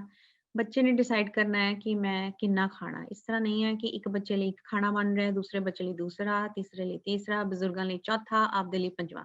ਉਹ ਸਿਹਤਮੰਦ ਤਰੀਕਾ ਨਹੀਂ ਹੈ। ਪਰਿਵਾਰ ਦੇ ਵਿੱਚ ਫੈਮਿਲੀ ਫੂਡ ਬਣਾਓ, ਸਾਰੇ ਪਰਿਵਾਰ ਦੇ ਜੀਅ ਜਿਹੜੇ ਖਾ ਸਕਦੇ ਆ ਤੇ ਉਸਦੇ ਵਿੱਚ ਫਿਰ ਤੁਸੀਂ ਆਪਣੀ ਲੋੜ ਮੁਤਾਬਿਕ ਫੂਡ ਖਾ ਸਕਦੇ ਹੋ। ਸੋ ਸੇਮ ਚੀਜ਼ ਜੂਸਿਸ ਦੇ ਵਿੱਚ ਕੋਈ ਵਧੀਆ ਚੋਣ ਨਹੀਂ ਮੰਨੇ ਜਾਂਦੇ। ਇਹ ਜਸਟ ਇੱਕ ਤੁਹਾਨੂੰ ਫੋਟੋ ਦੇ ਦੁਆਰਾ ਦਿਖਾਇਆ ਜਾ ਰਿਹਾ ਹੈ ਕਿ ਜਿਹੜੇ ਜੂਸ ਹੁੰਦੇ ਆ ਜ਼ਰੂਰੀ ਨਹੀਂ ਇਸ ਕੰਪਨੀ ਦਾ, ਜਸਟ ਦਿਖਾਉਣ ਲਈ ਵੀ ਚੀਨੀ ਇਹ ਜਿਹੜੀ ਇੱਕ ਡਲੀ ਚੀਨੀ ਦੀ ਹੈ ਉਹ 5 ਗ੍ਰਾਮ ਦੇ ਬਰਾਬਰ ਹੈ। ਸੋ ਇਸ ਤਰ੍ਹਾਂ ਉਹ ਡਲੀਆਂ ਦੇ ਰਾਹੀਂ ਤੁਹਾਨੂੰ ਦਿਖਾਉਣ ਦੀ ਕੋਸ਼ਿਸ਼ ਕੀਤੀ ਗਈ ਹੈ ਵੀ ਇੱਕ ਗਲਾਸ ਜੂਸ ਦੇ ਵਿੱਚ ਚੀਨੀ ਦੀਆਂ ਕਿੰਨੀਆਂ ਡਲੀਆਂ ਨੇ। ਫਿਰ ਜੇ ਵੱਡੀ ਬੋਤਲ ਜੂਸ ਦੀ ਅਸੀਂ ਪੀ ਲੈਂਦੇ ਹਾਂ ਤਾਂ ਉਹਦੇ ਵਿੱਚ ਚੀਨੀ ਦੀਆਂ ਡਲੀਆਂ ਕਿੰਨੀਆਂ ਬਣ ਜਾਂਦੀਆਂ। ਇਸੇ ਤਰ੍ਹਾਂ ਹੀ ਸੋਡਾ ਪੌਪ ਕੋਈ ਵੀ ਹੋਵੇ ਕਿਸੇ ਵੀ ਕੰਪਨੀ ਦਾ, ਛੋਟੇ ਕੈਨ ਦੇ ਵਿੱਚ ਚੀਨੀ ਘੱਟ ਹੈ, ਵੱਡੀ ਬੋਤਲ ਦੇ ਵਿੱਚ ਚੀਨੀ ਜ਼ਿਆਦਾ ਹੈ, ਉਸ ਤੋਂ ਵੱਡੀ ਬੋਤਲ ਦੇ ਵਿੱਚ ਚੀਨੀ ਹੋਰ ਜ਼ਿਆਦਾ ਹੈ। ਹੌਲੀਡੇ ਸੀਜ਼ਨ ਦੇ ਵਿੱਚ ਆਪਾਂ ਨੂੰ ਪਤਾ ਹੈ ਜਿਹੜੇ ਲੋਕੀ ਅਲਕੋਹਲ ਵਗੈਰਾ ਪੀਂਦੇ ਹੈ ਉਹ ਥੋੜੀ ਜਿਹੀ ਉਹਦੀ ਜਿਹੜੀ ਮਾਤਰਾ ਉਹ ਵੱਧ ਜਾਂਦੀ ਹੈਗੀ ਹੈ। ਪਰ ਅੱਜ ਕੱਲ ਤਾਂ ਹੁਣ ਗੈਦਰਿੰਗਸ ਵਗੈਰਾ ਆਪਾਂ ਨਹੀਂ ਕਰ ਸਕਦੇ, ਪਰ ਫਿਰ ਵੀ ਅਸੀਂ ਦੇਖਿਆ ਹੈਗਾ ਕਿ ਬਹੁਤ ਸਾਰੇ ਲੋਕੀ ਜਿਹੜੇ ਹੈ ਆਈਸੋਲੇਸ਼ਨ ਕਰਕੇ ਜਾਂ ਉਸ ਤਰ੍ਹਾਂ ਉਹਨਾਂ ਦੇ ਅਲਕੋਹਲ ਵਗੈਰਾ ਦੀ ਜਿਹੜੀ ਮਾਤਰਾ ਜਿਹੜੀ ਹੈ ਉਹਨਾਂ ਦੀ ਜਿਹੜੀ ਵਰਤੋਂ ਹੈ ਵੱਧ ਗਈ ਹੈ। ਸੋ ਮੈਨੂੰ ਡਰ ਹੈ ਕਿ ਹੁਣ ਹੌਲੀਡੇ ਸੀਜ਼ਨ ਦੇ ਵਿੱਚ ਸ਼ਾਇਦ ਕਿਉਂਕਿ ਇਕੱਲੇ ਰਹਿਣ ਕਰਕੇ ਇੱਕ ਦੂਜੇ ਨੂੰ ਨਾ ਮਿਲਣ ਕਰਕੇ ਸ਼ਾਇਦ ਲੋਕੀ ਹੋਰ ਜ਼ਿਆਦਾ ਇਸ ਦਾ ਇਸਤੇਮਾਲ ਕਰਦੇ ਨੇ। ਸੋ ਇਸ ਕਰਕੇ ਇਹ ਜਾਣਨਾ ਜ਼ਰੂਰੀ ਹੈ ਕਿ ਜਿਹੜੀ ਅਲਕੋਹਲ ਹੈਗੀ ਹੈ, ਅਲਕੋਹਲ ਵਗੈਰਾ ਉਹਦੇ ਜਿਹੜੇ ਹੈਲਥ ਰਿਸਕ ਜਿਹੜੇ ਹੈਗੇ ਉਹ ਕਾਫੀ ਹੈਗੇ ਹੈ। ਸੋ ਕਿੰਨੀ ਅਲਕੋਹਲ ਦੀਆਂ ਪਹਿਲੀ ਤਾਂ ਗੱਲ ਹੈ ਕਿ ਗਾਈਡਲਾਈਨਸ ਕੀ ਹੈ ਉਹਦੇ ਬਾਰੇ ਗੱਲ ਕਰਾਂਗੇ। ਉਸ ਤੋਂ ਬਾਅਦ ਆਪਾਂ ਗੱਲ ਕਰਾਂਗੇ ਵੀ ਅਸੀਂ ਸਾਡੇ ਵਾਸਤੇ ਕੀ ਹੈ। ਸੋ ਕਿੰਨੇ ਡਰਿੰਕਸ ਪੀ ਸਕਦੇ ਹੋ ਹਫਤੇ ਦੇ ਵਿੱਚ। ਸੋ ਔਰਤਾਂ ਵਾਸਤੇ ਜਿਹੜੀ ਗਾਈਡਲਾਈਨ ਹੈਗੀ ਆ ਉਹ 10 ਡਰਿੰਕ ਅਪ ਮੈਕਸਿਮਮ ਤੇ ਆਦਮੀਆਂ ਵਾਸਤੇ 15। ਜਾਂ ਦੂਸਰੀ ਤਰੀਕੇ ਨਾਲ ਕਹੋ ਵੀ ਰੋਜ਼ ਦੇ 2 ਡਰਿੰਕ ਤੋਂ ਜ਼ਿਆਦਾ ਨਾ ਲੈਣ ਆਦਮੀ, ਤੇ ਜੇ ਔਰਤਾਂ ਨੇ ਲੈਣੇ ਤਾਂ 1 ਡਰਿੰਕ। ਤੇ ਉਹ ਹੁਣ ਇਹਦੇ ਵਿੱਚ ਇਹ ਨਹੀਂ ਹੈ ਕਿ ਅਸੀਂ ਵੀ ਮੈਨੂੰ 2 ਡਰਿੰਕ ਅਲਾਉਡ ਹੈ ਤਾਂ ਮੈਂ ਹੁਣ ਦੋ ਰੋਜ਼ ਦੇ 2 ਡਰਿੰਕ ਪੀਣ ਲੱਗ ਜਾ। ਉਹਦੇ ਵਿੱਚ ਪ੍ਰੋਬਲਮ ਇਹ ਹੈ ਕਿ ਜੇ ਡਾਕਟਰ ਨੇ ਮਨਾ ਕੀਤਾ ਹੈ, ਜੇ ਹਾਈ ਬਲੱਡ ਪ੍ਰੈਸ਼ਰ ਹੈ, ਹਾਈ ਕੋਲੇਸਟ੍ਰੋਲ ਹੈ, ਡਾਇਬੀਟੀਜ਼ ਹੈ, ਤਾਂ ਇਹਨਾਂ ਸਿਚੁਏਸ਼ਨਸ ਦੇ ਵਿੱਚ ਜੇ ਅਲਕੋਹਲ ਲੋਕੀ ਜਿਹੜੇ ਪੀਂਦੇ ਆ ਉਹਨਾਂ ਦੇ ਸਰੀਰ ਦੇ ਉੱਤੇ ਮਾੜਾ ਅਸਰ ਹੀ ਪੈਂਦਾ, ਇੰਨਾ ਅੱਛਾ ਅਸਰ ਨਹੀਂ ਪੈਂਦਾ। ਦੂਸਰਾ ਕਈ ਲੋਕੀ ਕਹਿੰਦੇ ਆ ਵੀ ਹੁਣ ਮੈਂ 6 ਦਿਨ ਤਾਂ ਡਰਿੰਕ ਲਏ ਨਹੀਂ, ਮੇਰੇ ਹਫਤੇ ਦੇ 10 ਡਰਿੰਕ ਬਣਦੇ ਆ, ਵੀ ਹੁਣ 7ਵੇਂ ਦਿਨ 10 ਡਰਿੰਕ ਇਕੱਠੇ ਲੈ ਲੈਣੇ ਉਹ ਵੀ ਬੈਡ ਹੈ। ਸੋ ਕਹਿਣ ਤੋਂ ਭਾਵ ਇਹ ਹੈ ਕਿ ਜੋ ਗਾਈਡਲਾਈਨ ਹੈ ਉਸਨੂੰ ਤੋੜ ਮਰੋੜ ਕੇ ਆਪਣੇ ਤਰੀਕੇ ਦੇ ਨਾਲ ਅਸੀਂ ਉਸਨੂੰ ਨਾ ਆਪਣੇ ਫਾਇਦੇ ਲਈ ਨਾ ਵਰਤੀਏ। ਤੇ ਜੇ ਅਲਕੋਹਲ ਪੀ ਸਕਦੇ ਹੋ, ਗਾਈਡਲਾਈਨ ਦੇ ਵਿੱਚ ਤਾਂ ਤੁਸੀਂ ਸਭ ਕੁਝ ਖਾ ਪੀ ਸਕਦੇ ਹੋ, ਪਰ ਅਸੀਂ ਆਪਣੀ ਸਿਹਤ ਦੇ ਮੁਤਾਬਿਕ ਦੇਖਣਾ ਵੀ ਕਿਹੜੀ ਚੀਜ਼ ਸਾਨੂੰ ਮਾਫਿਕ ਹੈ ਜਾਂ ਕਿਹੜੀ ਨਹੀਂ। ਫਿਰ ਦੂਸਰੀ ਪ੍ਰੋਬਲਮ ਇਹ ਹੈ ਆਪਣੀ ਕਮਿਊਨਿਟੀ ਦੇ ਵਿੱਚ ਕਿ ਡਰਿੰਕ ਦਾ ਜਿਹੜਾ ਸਾਈਜ਼ ਹੈ, ਉਹ ਸਟੈਂਡਰਡ ਡਰਿੰਕ ਦਾ ਮਾਪ ਤੋਲ ਕੋਈ ਹਿਸਾਬ ਨਹੀਂ ਹੈ। ਤੇ ਉਹਦਾ ਵੀ ਇਹ ਜਿਹੜੇ ਡਰਿੰਕਸ ਇਹਨਾਂ ਨੇ ਗਾਈਡਲਾਈਨ ਦੇ ਵਿੱਚ ਦੱਸੇ ਹੋਏ ਹੈ, ਉਹਨਾਂ ਨੇ ਕਲੀਅਰਲੀ ਦੱਸਿਆ ਹੋਇਆ ਹੈ ਕਿ ਜੇ ਬੀਅਰ ਦਾ ਸਾਈਜ਼ ਜਿਹੜਾ ਇੱਕ ਛੋਟਾ ਕੈਨ ਹੈ, ਹੁਣ ਇਹਦੇ ਵਿੱਚ ਵੀ ਬੜੇ ਕੈਨ ਵੀ ਆਉਂਦੇ ਹੈ। ਸੋ ਦੈਟ ਡਜ਼ਨਟ ਮੀਨ ਕਿ ਉਹ ਤੁਹਾਡਾ ਤੁਸੀਂ ਪੋਰਸ਼ਨ ਦਾ ਧਿਆਨ ਨਾ ਰੱਖੋ। ਤੇ ਜਿਹੜਾ ਵਾਈਨ ਹੈਗਾ ਉਹ 5 ਆਉਂਸ ਹੈਗੀ ਹੈ, 5 ਆਉਂਸ ਮਤਲਬ 150 ਮਿਲ, ਬਹੁਤ ਥੋੜਾ ਜਿਹਾ, ਅੱਧਾ ਗਲਾਸ ਤੋਂ ਵੀ ਥੋੜਾ। ਫਿਰ ਜਿਹੜੀ ਹਾਰਡ ਲਿਕਰ ਹੈ, ਜਿਸ ਨੂੰ ਵਿਸਕੀ ਜਾਂ ਵੋਡਕਾ ਵਗੈਰਾ ਜਿਹਦੇ ਵਿੱਚ ਸ਼ਾਮਿਲ ਹੁੰਦੇ ਹੈ, ਉਹਦਾ ਜਿਹੜਾ ਸਟੈਂਡਰਡ ਡਰਿੰਕ ਦਾ ਜੋ ਪੋਰਸ਼ਨ ਹੈ, ਉਹ ਸਿਰਫ 1.5 ਆਉਂਸ ਹੈ। 1 ਆਉਂਸ 30 ਮਿਲੀਲੀਟਰ ਦਾ ਹੁੰਦਾ ਹੈ, ਮਤਲਬ 45 ਮਿਲ। ਸੋ ਤੁਸੀਂ ਹੁਣ 45 ਮਿਲੀਲੀਟਰ, ਜਿਹੜਾ ਇੱਕ ਕੜਛੀ ਜਿਹੜੀ ਆ 15 ਮਿਲੀਲੀਟਰ ਦੀ ਹੁੰਦੀ ਹੈ। ਸੋ ਤੁਸੀਂ ਇਹ ਇਸ ਤਰੀਕੇ ਨਾਲ, ਜਾਂ ਜੇ ਤੁਹਾਡੇ ਘਰੇ ਮੈਜਰਿੰਗ ਕੱਪ ਹੈਗਾ, ਦੈਨ ਤੁਸੀਂ ਉਹਦੇ ਵਿੱਚ ਪਾਣੀ ਮਿਣ ਕੇ ਪਹਿਲਾਂ ਉਹਨੂੰ ਆਪਣੇ ਗਲਾਸ 'ਚ ਪਾਓ। ਤੁਸੀਂ ਦੇਖੋ ਵੀ ਇਹ ਇੱਕ ਡਰਿੰਕ ਦਾ ਸਾਈਜ਼ ਹੈ। ਸੋ ਉੱਥੋਂ ਤੁਹਾਨੂੰ ਫਿਰ ਆਈਡੀਆ ਹੋ ਜਾਏਗਾ ਕਿ ਇਹ ਸਟੈਂਡਰਡ ਡਰਿੰਕ ਜਿਹੜਾ ਹੁੰਦਾ, ਉਹਦੀ ਮਾਤਰਾ ਜਿਹੜੀ ਇਹਨਾਂ ਨੇ ਦੱਸੀ ਹੋਈ ਹੈ, ਇਹ 10 ਮਤਲਬ ਰੋਜ਼ ਦੇ 2 ਡਰਿੰਕ ਮੈਕਸਿਮਮ, ਉਹਨਾਂ ਦੀ ਮਾਤਰਾ ਕਿੰਨੀ ਹੈ। ਸੋ ਹੋ ਸਕਦਾ ਹੈ ਕਿ ਤੁਸੀਂ ਅਣਜਾਣੇ ਦੇ ਵਿੱਚ, ਭੁਲੇਖੇ ਦੇ ਵਿੱਚ ਵੀ ਤੁਹਾਨੂੰ ਡਰਿੰਕ ਸਾਈਜ਼ ਦਾ ਨਾ ਪਤਾ ਹੋਣ ਕਰਕੇ ਤੁਸੀਂ ਜਿਹੜਾ ਤੁਹਾਡਾ ਇੱਕ ਡਰਿੰਕ ਹੈ, ਉਹ ਸਟੈਂਡਰਡ 4 ਡਰਿੰਕ ਦੇ ਬਰਾਬਰ ਹੋਵੇ, ਔਰ ਮੋਸਟਲੀ ਹੁੰਦਾ ਏਦਾਂ ਹੀ ਹੈ। ਸੋ ਲੌਂਗ ਸਟੋਰੀ ਸ਼ਾਰਟ, ਮਤਲਬ ਇਹ ਕਿ ਆਪਾਂ ਜਿਹੜੇ ਲੋਕੀ ਅਲਕੋਹਲ ਪੀਂਦੇ ਆ, ਉਹ ਉਹਦਾ ਪੋਰਸ਼ਨ ਦਾ ਧਿਆਨ ਰੱਖਣ ਤੇ ਹਿਸਾਬ ਦਾ ਪੀਣ। ਇਸ ਤੋਂ ਜ਼ਿਆਦਾ ਨਹੀਂ ਮੈਂ ਦੱਸਣਾ ਚਾਹੁੰਦੀ ਕੁਝ ਹੋਰ। ਬਾਕੀ ਜਿਹੜਾ ਇਹ ਸਲਾਈਡ ਦੇ ਵਿੱਚ ਇਹੀ ਦਰਸਾਇਆ ਗਿਆ ਹੈ ਵੀ ਇਹਨਾਂ ਦੇ ਵਿੱਚ ਚਾਹੇ ਵਾਈਨ ਹੈ ਜਾਂ ਬੀਅਰ ਹੈ ਜਾਂ ਹੋਰ ਸਪਿਰਿਟਸ ਹੋ ਜਾਂਦੇ ਆਪਣੇ, ਲਿਕਰ ਵਗੈਰਾ, ਹਾਰਡ ਲਿਕਰ, ਵੀ ਇਹਨਾਂ ਦੇ ਵਿੱਚ ਇਹ ਖਾਲੀ ਕੈਲੋਰੀਜ਼ ਹੀ ਹੁੰਦੀਆਂ ਨੇ। ਇਹਦੇ ਵਿੱਚ ਹੋਰ ਜਿਹੜੇ ਕੋਈ ਤਾਕਤ, ਹੋਰ ਨਿਊਟ੍ਰੀਐਂਟਸ ਜਿਹੜੇ ਹੈਗੇ ਆ ਜਾਂ ਵਿਟਾਮਿਨ ਵਗੈਰਾ, ਏਦਾਂ ਦਾ ਕੋਈ ਚੀਜ਼ ਨਹੀਂ ਹੈ। ਇਸ ਲਈ ਇਹਨਾਂ ਨੂੰ ਕਿਹਾ ਜਾਂਦਾ ਹੈ ਐਮਟੀ ਕੈਲੋਰੀਜ਼, ਖਾਲੀ ਕੈਲੋਰੀਜ਼ ਹੁੰਦੀਆਂ। ਤੇ ਕਈ ਜਿਹੜੇ ਲੋਕੀ ਭਾਰ ਘਟਾਉਣਾ ਚਾਹੁੰਦੇ ਆ ਤੇ ਜੇ ਉਹ ਅਲਕੋਹਲ ਦੀ ਮਾਤਰਾ ਜ਼ਿਆਦਾ ਲੈਂਦੇ ਆ, ਤਾਂ ਅਣਜਾਣੇ ਦੇ ਵਿੱਚ ਉਹਨਾਂ ਨੂੰ ਪਤਾ ਹੀ ਨਹੀਂ ਹੈ, ਕਿਉਂਕਿ ਜੇ ਕੱਲੀ ਕੈਲੋਰੀਜ਼ ਔਰ ਊਰਜਾ ਅਸੀਂ ਜ਼ਿਆਦਾ ਲਵਾਂਗੇ ਤਾਂ ਉਹਦੇ ਨਾਲ ਸਾਇਲੈਂਟਲੀ ਚੁੱਪਚਾਪ ਹਿਡਨ ਸਾਡਾ ਭਾਰ ਵੀ ਵੱਧ ਸਕਦਾ। ਸੋ ਕੈਲੋਰੀਜ਼ ਹੀ ਨੇ। ਦੂਸਰਾ, ਆਪਾਂ ਨੂੰ ਪਤਾ ਹੀ ਹੈ ਵੀ ਅਲਕੋਹਲ ਦੇ ਨਾਲ ਸਾਡੀ ਜਜਮੈਂਟ ਤੇ ਅਸਰ ਪੈਂਦਾ ਹੈ, ਸਾਡੇ ਲਿਵਰ ਦੇ ਉੱਤੇ ਅਸਰ ਪੈਂਦਾ ਹੈ। ਸੋ ਜਿਹੜੇ ਲੋਕਾਂ ਦਾ ਕੋਲੈਸਟਰੋਲ ਵੱਧਦਾ ਹੈ, ਤਾਂ ਕੋਲੈਸਟਰੋਲ ਵੀ ਕਈ ਤਰ੍ਹਾਂ ਦੇ ਹੁੰਦੇ ਆ, ਵਿੱਚੋਂ ਟ੍ਰਾਈਗਲਿਸਰਾਈਡਿਕ ਕੋਲੈਸਟਰੋਲ ਹੁੰਦੇ ਆ, ਉਹ ਜੇ ਤੁਸੀਂ ਜਿਹੜੇ ਲੋਕੀ ਅਲਕੋਹਲ ਵਗੈਰਾ ਜ਼ਿਆਦਾ ਪੀਂਦੇ ਆ, ਉਹ ਵੱਧ ਜਾਂਦੇ ਆ। ਬਲੱਡ ਪ੍ਰੈਸ਼ਰ ਤੇ ਮਾੜਾ ਅਸਰ ਪੈਂਦਾ ਹੈ। ਜਿਨ੍ਹਾਂ ਲੋਕਾਂ ਨੂੰ ਅੱਖਾਂ ਦੀਆਂ ਪ੍ਰੋਬਲਮ ਨੇ, ਆਈ ਡਿਜ਼ੀਜ਼ਜ਼ ਹੈ, ਉਹਨਾਂ ਦੇ ਉੱਤੇ ਵੀ ਜਿਹੜਾ ਇਹ ਮਾੜਾ ਅਸਰ ਪੈ ਸਕਦਾ ਹੈ। ਸੋ ਤੁਸੀਂ ਆਪਣੀ ਸਿਹਤ ਮੁਤਾਬਕ, ਆਪਣੀ ਡਾਕਟਰ ਦੀ ਸਲਾਹ ਦੇ ਨਾਲ ਤੁਸੀਂ ਇਸ ਚੀਜ਼ ਦਾ ਇਸਤੇਮਾਲ ਕਰੋ। ਸੋ ਹੁਣ ਆਪਾਂ ਨੇ ਐਕਸ਼ਨ ਕੀ ਲੈਣਾ, ਹੁਣ ਆਪਾਂ ਕਰੀਏ ਕੀ? ਕੁਝ ਚੀਜ਼ਾਂ ਤਾਂ ਮੈਂ ਦੱਸ ਦਿੱਤੀਆਂ ਵੀ ਨੰਬਰ 1, ਪਹਿਲੇ ਤਾਂ ਆਪਾਂ ਆਪਣੀ ਖੁਰਾਕ ਦੇ ਵਿੱਚ ਝਾਤੀ ਮਾਰ ਕੇ ਦੇਖਣੀ ਹੈ ਵੀ ਅਸੀਂ ਕੀ ਖਾ ਰਹੇ ਹਾਂ। ਕਿਹੜੀ ਚੀਜ਼ ਅਸੀਂ ਜਿਹੜੀ ਰੋਜ਼ਾਨਾ ਜਾਂ ਲਗਾਤਾਰ ਖਾ ਰਹੇ ਹਾਂ, ਹੋ ਸਕਦਾ ਕਿ ਉਹ ਸਾਡੀ ਸਿਹਤ ਬਾਰੇ ਅੱਛਾ ਨਹੀਂ, ਔਰ ਉਹ ਸਾਨੂੰ ਸਾਰਿਆਂ ਨੂੰ ਪਤਾ ਵੀ ਹੁੰਦਾ ਹੈ, ਤਾਂ ਪਰ ਜਾਂ ਸਾਡਾ ਲਾਈਫ ਸਟਾਈਲ ਇਸ ਤਰ੍ਹਾਂ ਦਾ, ਅਸੀਂ ਬਿਜ਼ੀ ਹਾਂ, ਸਾਡੇ ਕੋਲ ਟਾਈਮ ਨਹੀਂ ਹੈ, ਤਾਂ ਅਸੀਂ ਬੈਠ ਕੇ ਇਸ ਚੀਜ਼ ਬਾਰੇ ਆਪਾਂ ਸੋਚ ਵਿਚਾਰ ਨਹੀਂ ਕਰਦੇ ਵੀ ਆਪਾਂ ਕੀ ਖਾਣਾ, ਕੀ ਨਹੀਂ ਖਾਣਾ। ਸੋ ਇਹ ਚੀਜ਼ ਵੱਲ ਮੈਂ ਧਿਆਨ ਲਿਆਉਣ ਦੀ ਕੋਸ਼ਿਸ਼ ਕਰ ਰਹੀ ਹਾਂ ਵੀ ਹੁਣ ਅਸੀਂ ਸੋਚੀਏ, ਦੇਖੀਏ ਵੀ ਜਿਹੜੀ ਚੀਜ਼ ਅਸੀਂ ਖਾ ਰਹੇ ਹਾਂ, ਕੀ ਉਹ ਸਾਡੇ ਵਾਸਤੇ ਸਿਹਤਮੰਦ ਹੈ ਜਾਂ ਨਹੀਂ। ਦੂਸਰਾ, ਜਿਹੜੇ ਖਾਸ ਕਰਕੇ ਜਿਹਨਾਂ ਲੋਕਾਂ ਨੂੰ ਡਾਇਬੀਟੀਜ਼ ਹੈਗੀ ਹੈ, ਤਾਂ ਉਹਨਾਂ ਨੂੰ ਅਸੀਂ ਕਹਿੰਦੇ ਹਾਂ ਵੀ ਜਿਹੜਾ ਆਪਣਾ ਫੁਲਕਾ ਜਿਹੜਾ ਹੈਗਾ, ਉਹ ਆਟਾ ਮਿਣ ਕੇ ਲਓ, ਤਾਂ ਪਹਿਲੀ ਵਾਰੀ ਸਾਨੂੰ ਆਈਡੀਆ ਹੋ ਜਾਏ ਵੀ ਸਾਡਾ ਜਿਹੜਾ ਪੇੜਾ ਕਿੰਨਾ ਹੈ। ਕਿਉਂਕਿ ਜਿਹੜੇ ਰੋਟੀ ਦੇ ਵਿੱਚ ਬਹੁਤ ਸਿਹਤਮੰਦ ਹੈ, ਵਧੀਆ ਹੈ, ਕੋਈ ਨੁਕਸਾਨ ਨਹੀਂ ਹੈ, ਪਰ ਅਸੀਂ ਜੇ ਅਸੀਂ 3-4 ਰੋਟੀਆਂ ਖਾ ਰਹੇ ਹਾਂ ਜਾਂ 2 ਰੋਟੀਆਂ ਖਾਣੀਆਂ ਚਾਹੀਦੀਆਂ, ਕਿਉਂਕਿ ਕਾਰਬੋਹਾਈਡਰੇਟਸ ਵਗੈਰਾ ਜ਼ਿਆਦਾ ਹੁੰਦੇ ਆ, ਸਪੈਸ਼ਲੀ ਡਾਇਬੀਟੀਜ਼ ਵਾਲਿਆਂ ਨੂੰ। ਉਹਨਾਂ ਨੂੰ ਕਹੀਦਾ ਵੀ ਜਿਨ੍ਹਾਂ ਲੋਕਾਂ ਨੂੰ ਪੋਰਸ਼ਨ ਦਾ ਪਤਾ ਨਹੀਂ ਲੱਗਦਾ ਵੀ ਮੈਂ ਕਿੰਨਾ ਪੋਰਸ਼ਨ ਖਾਣਾ, ਤਾਂ ਉਹ 1-2 ਵਾਰੀ ਮੈਜਰਿੰਗ ਕੱਪ ਦੇ ਨਾਲ ਉਹ ਪੋਰਸ਼ਨ ਮਿਣ ਕੇ ਆਈਡੀਆ ਲਗਾ ਸਕਦੇ ਆ। ਸਪੈਸ਼ਲੀ ਡਾਇਬੀਟੀਜ਼ ਦੇ ਵਿੱਚ ਚੌਲ ਵਗੈਰਾ ਖਾਣ ਨਾਲ ਸ਼ੂਗਰ ਜ਼ਿਆਦਾ ਵੱਧਦੀ ਹੈ, ਤਾਂ ਅਸੀਂ ਕਹਿੰਦੇ ਹਾਂ ਵੀ ਥੋੜਾ ਜਿਹਾ ਪੋਰਸ਼ਨ ਦਾ ਹਿਸਾਬ ਲਗਾ ਲਓ। ਜੇ ਅਸੀਂ ਨਹੀਂ ਹਿਸਾਬ ਲਗਾਉਣਾ ਚਾਹੁੰਦੇ, ਦੈਟਸ ਫਾਈਨ। ਫਿਰ ਆਪਾਂ ਦੁਬਾਰਾ ਕੈਨੇਡਾ ਦਾ ਫੂਡ ਗਾਈਡ ਹੈ, ਜਿਹਦੇ ਵਿੱਚ ਥਾਲੀ ਬੜੀ ਸੋਹਣੀ ਬਣਾ ਕੇ ਦਿਖਾਈ ਗਈ ਹੈ ਵੀ ਅਨਾਜ ਸਾਨੂੰ ਥਾਲੀਆਂ ਭਰ ਕੇ ਅਨਾਜ ਦੀ ਲੋੜ ਨਹੀਂ ਹੈ, ਸਾਨੂੰ ਥੋੜੀ ਮਾਤਰਾ ਦੇ ਵਿੱਚ ਅਨਾਜ ਚਾਹੀਦਾ ਬੈਲੈਂਸ ਕਰਨ ਲਈ। ਇਸੇ ਤਰ੍ਹਾਂ ਹੀ ਇਹ ਫਰੂਟ ਦੀ ਗੱਲ ਹੋ ਜਾਂਦੀ ਹੈ ਵੀ ਜਿਨ੍ਹਾਂ ਨੂੰ ਡਾਇਬੀਟੀਜ਼ ਹੈਗੀ ਹੈ ਉਹ ਆਪਣਾ 1 ਜਾਂ 2 ਪੋਰਸ਼ਨ ਹੀ ਫਰੂਟ ਦੇ ਖਾਣ। ਜੇ ਡਾਇਬੀਟੀਜ਼ ਨਹੀਂ ਹੈਗੀ, ਤੁਹਾਨੂੰ ਫਰੂਟਸ ਪਸੰਦ ਹੈਗੇ ਹੈ, ਦੈਨ ਤੁਸੀਂ ਥੋੜਾ ਜਿਹਾ ਜ਼ਿਆਦਾ ਵੀ ਲੈ ਸਕਦੇ ਹੋ। ਸੋ ਹੁਣ ਕੁਝ ਟੂਲਸ ਹੈਗੇ ਆ ਮੀਲ ਪਲੈਨਿੰਗ, ਖਾਣਾ ਪਲਾਨ ਕਰਨ ਦੇ, ਜਿਸ ਤਰ੍ਹਾਂ ਉਹੀ ਕੈਨੇਡਾ ਦਾ ਫੂਡ ਗਾਈਡ ਹੀ ਆ ਗਿਆ ਵੀ ਤੁਸੀਂ ਕੋਈ ਤੁਹਾਨੂੰ ਕੈਲੋਰੀਜ਼ ਗਿਣਨ ਦੀ ਲੋੜ ਨਹੀਂ ਹੈ, ਕੋਈ ਤੁਹਾਨੂੰ ਕਿਤਾਬਾਂ ਪੜ੍ਹਨ ਦੀ ਲੋੜ ਨਹੀਂ ਹੈ। ਤੁਸੀਂ ਆਪਣੀ ਥਾਲੀ ਵੱਲ ਦੇਖੋ, ਅੱਧੀ ਥਾਲੀ ਦੇ ਵਿੱਚ ਵੈਜੀਟੇਬਲ ਹੋਵੇ, 1/4 ਥਾਲੀ ਦੇ ਵਿੱਚ ਮੀਟ ਜਾਂ ਉਸਦੇ ਬਦਲ ਇੱਥੇ ਆਪਣੀਆਂ ਦਾਲਾਂ ਆ ਗਈਆਂ, ਤੇ 1/4 ਥਾਲੀ ਦੇ ਵਿੱਚ ਆਪਣੇ ਜਿਹੜੇ ਹੈਗੇ ਆ ਹੋਲ ਗ੍ਰੇਨ ਅਨਾਜ ਹੋ ਗਿਆ। ਸੋ ਆਪਾਂ ਜੇ ਅਨਾਜ ਦੀ ਗੱਲ ਕਰੀਏ ਤਾਂ ਐਟ ਏ ਟਾਈਮ ਆਪਾਂ ਜਿਸ ਤਰ੍ਹਾਂ 2 ਪੀਸ ਬ੍ਰੈਡ ਦੇ ਲੈਂਦੇ ਹਾਂ, ਇਸ ਤਰ੍ਹਾਂ ਹੀ ਆਪਾਂ 2 ਛੋਟੇ ਫੁਲਕੇ ਹਰ ਮੀਲ ਦੇ ਵਿੱਚ ਖਾ ਸਕਦੇ ਹਾਂ। So that's fine.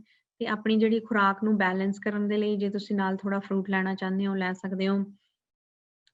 ਤੇ ਕੁਝ ਲੋਕੀ ਨਾਲ ਦੁੱਧ ਪੀਂਦੇ ਆ, ਦੈਟ ਇਜ਼ ਓਕੇ। ਜੇ ਦੁੱਧ ਨਹੀਂ ਤਾਂ ਦਹੀਂ ਲੈ ਲਓ, ਆਪਣੀ ਖੁਰਾਕ ਦੇ ਵਿੱਚ ਦਹੀਂ ਹੁੰਦਾ ਹੀ ਹੈ, ਨਹੀਂ ਤਾਂ ਤੁਸੀਂ ਪਾਣੀ ਜਿਹੜਾ ਪੀ ਸਕਦੇ ਹੈਗੇ। ਤੇ ਜੇ ਇਹ ਤੁਹਾਨੂੰ ਲੱਗਦਾ ਹੈ ਵੀ ਇਹ too much food at a time, then ਫਿਰ ਕੁਝ ਲੋਕੀ ਜਿਹੜੇ ਫਰੂਟ ਵਗੈਰਾ ਉਹ later on as a snack ਵਗੈਰਾ ਲੈ ਲੈਂਦੇ।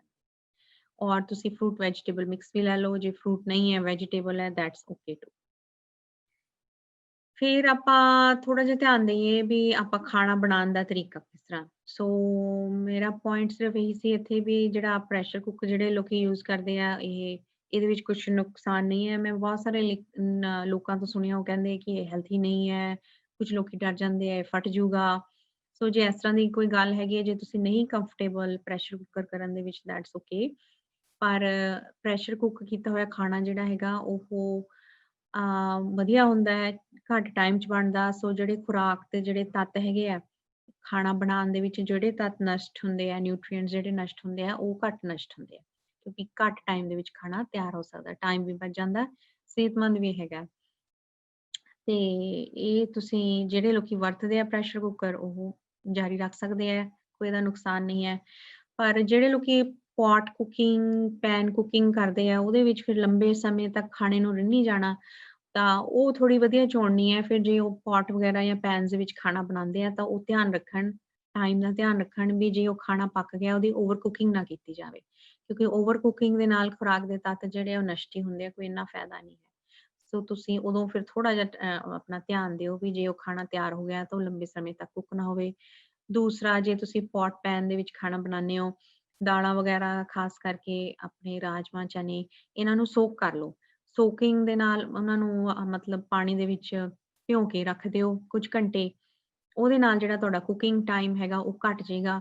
ਤੇ ਜੇ ਤੁਸੀਂ ਪੋਟ ਪੈਨ ਕੁਕਿੰਗ ਕਰਦੇ ਹੋ ਤਾਂ ਘੱਟ ਟਾਈਮ ਦੇ ਵਿੱਚ ਤੁਸੀਂ ਖਾਣਾ ਜਿਹੜਾ ਸਿਹਤਮੰਦ ਖਾਣਾ ਤਿਆਰ ਕਰ ਸਕਦੇ ਹੋ। ਬਾਕੀ ਜਿਹੜੀ ਵਿਟਾਮਿਨਸ ਔਰ ਮਿਨਰਲਸ ਦੀ ਗੱਲ ਹੈਗੀ ਆ, ਜੇ ਤੁਸੀਂ ਸਿਹਤਮੰਦ ਖੁਰਾਕ ਖਾ ਰਹੇ ਹੋ, ਫਿਰ ਤੁਹਾਨੂੰ ਐਕਸਟਰਾ ਵਿਟਾਮਿਨ ਮਿਨਰਲਸ ਲੈਣ ਦੀ ਲੋੜ ਨਹੀਂ ਹੈ, ਉਹ ਤੁਹਾਡੀ ਆਪਣੀ ਚੋਇਸ ਹੈ।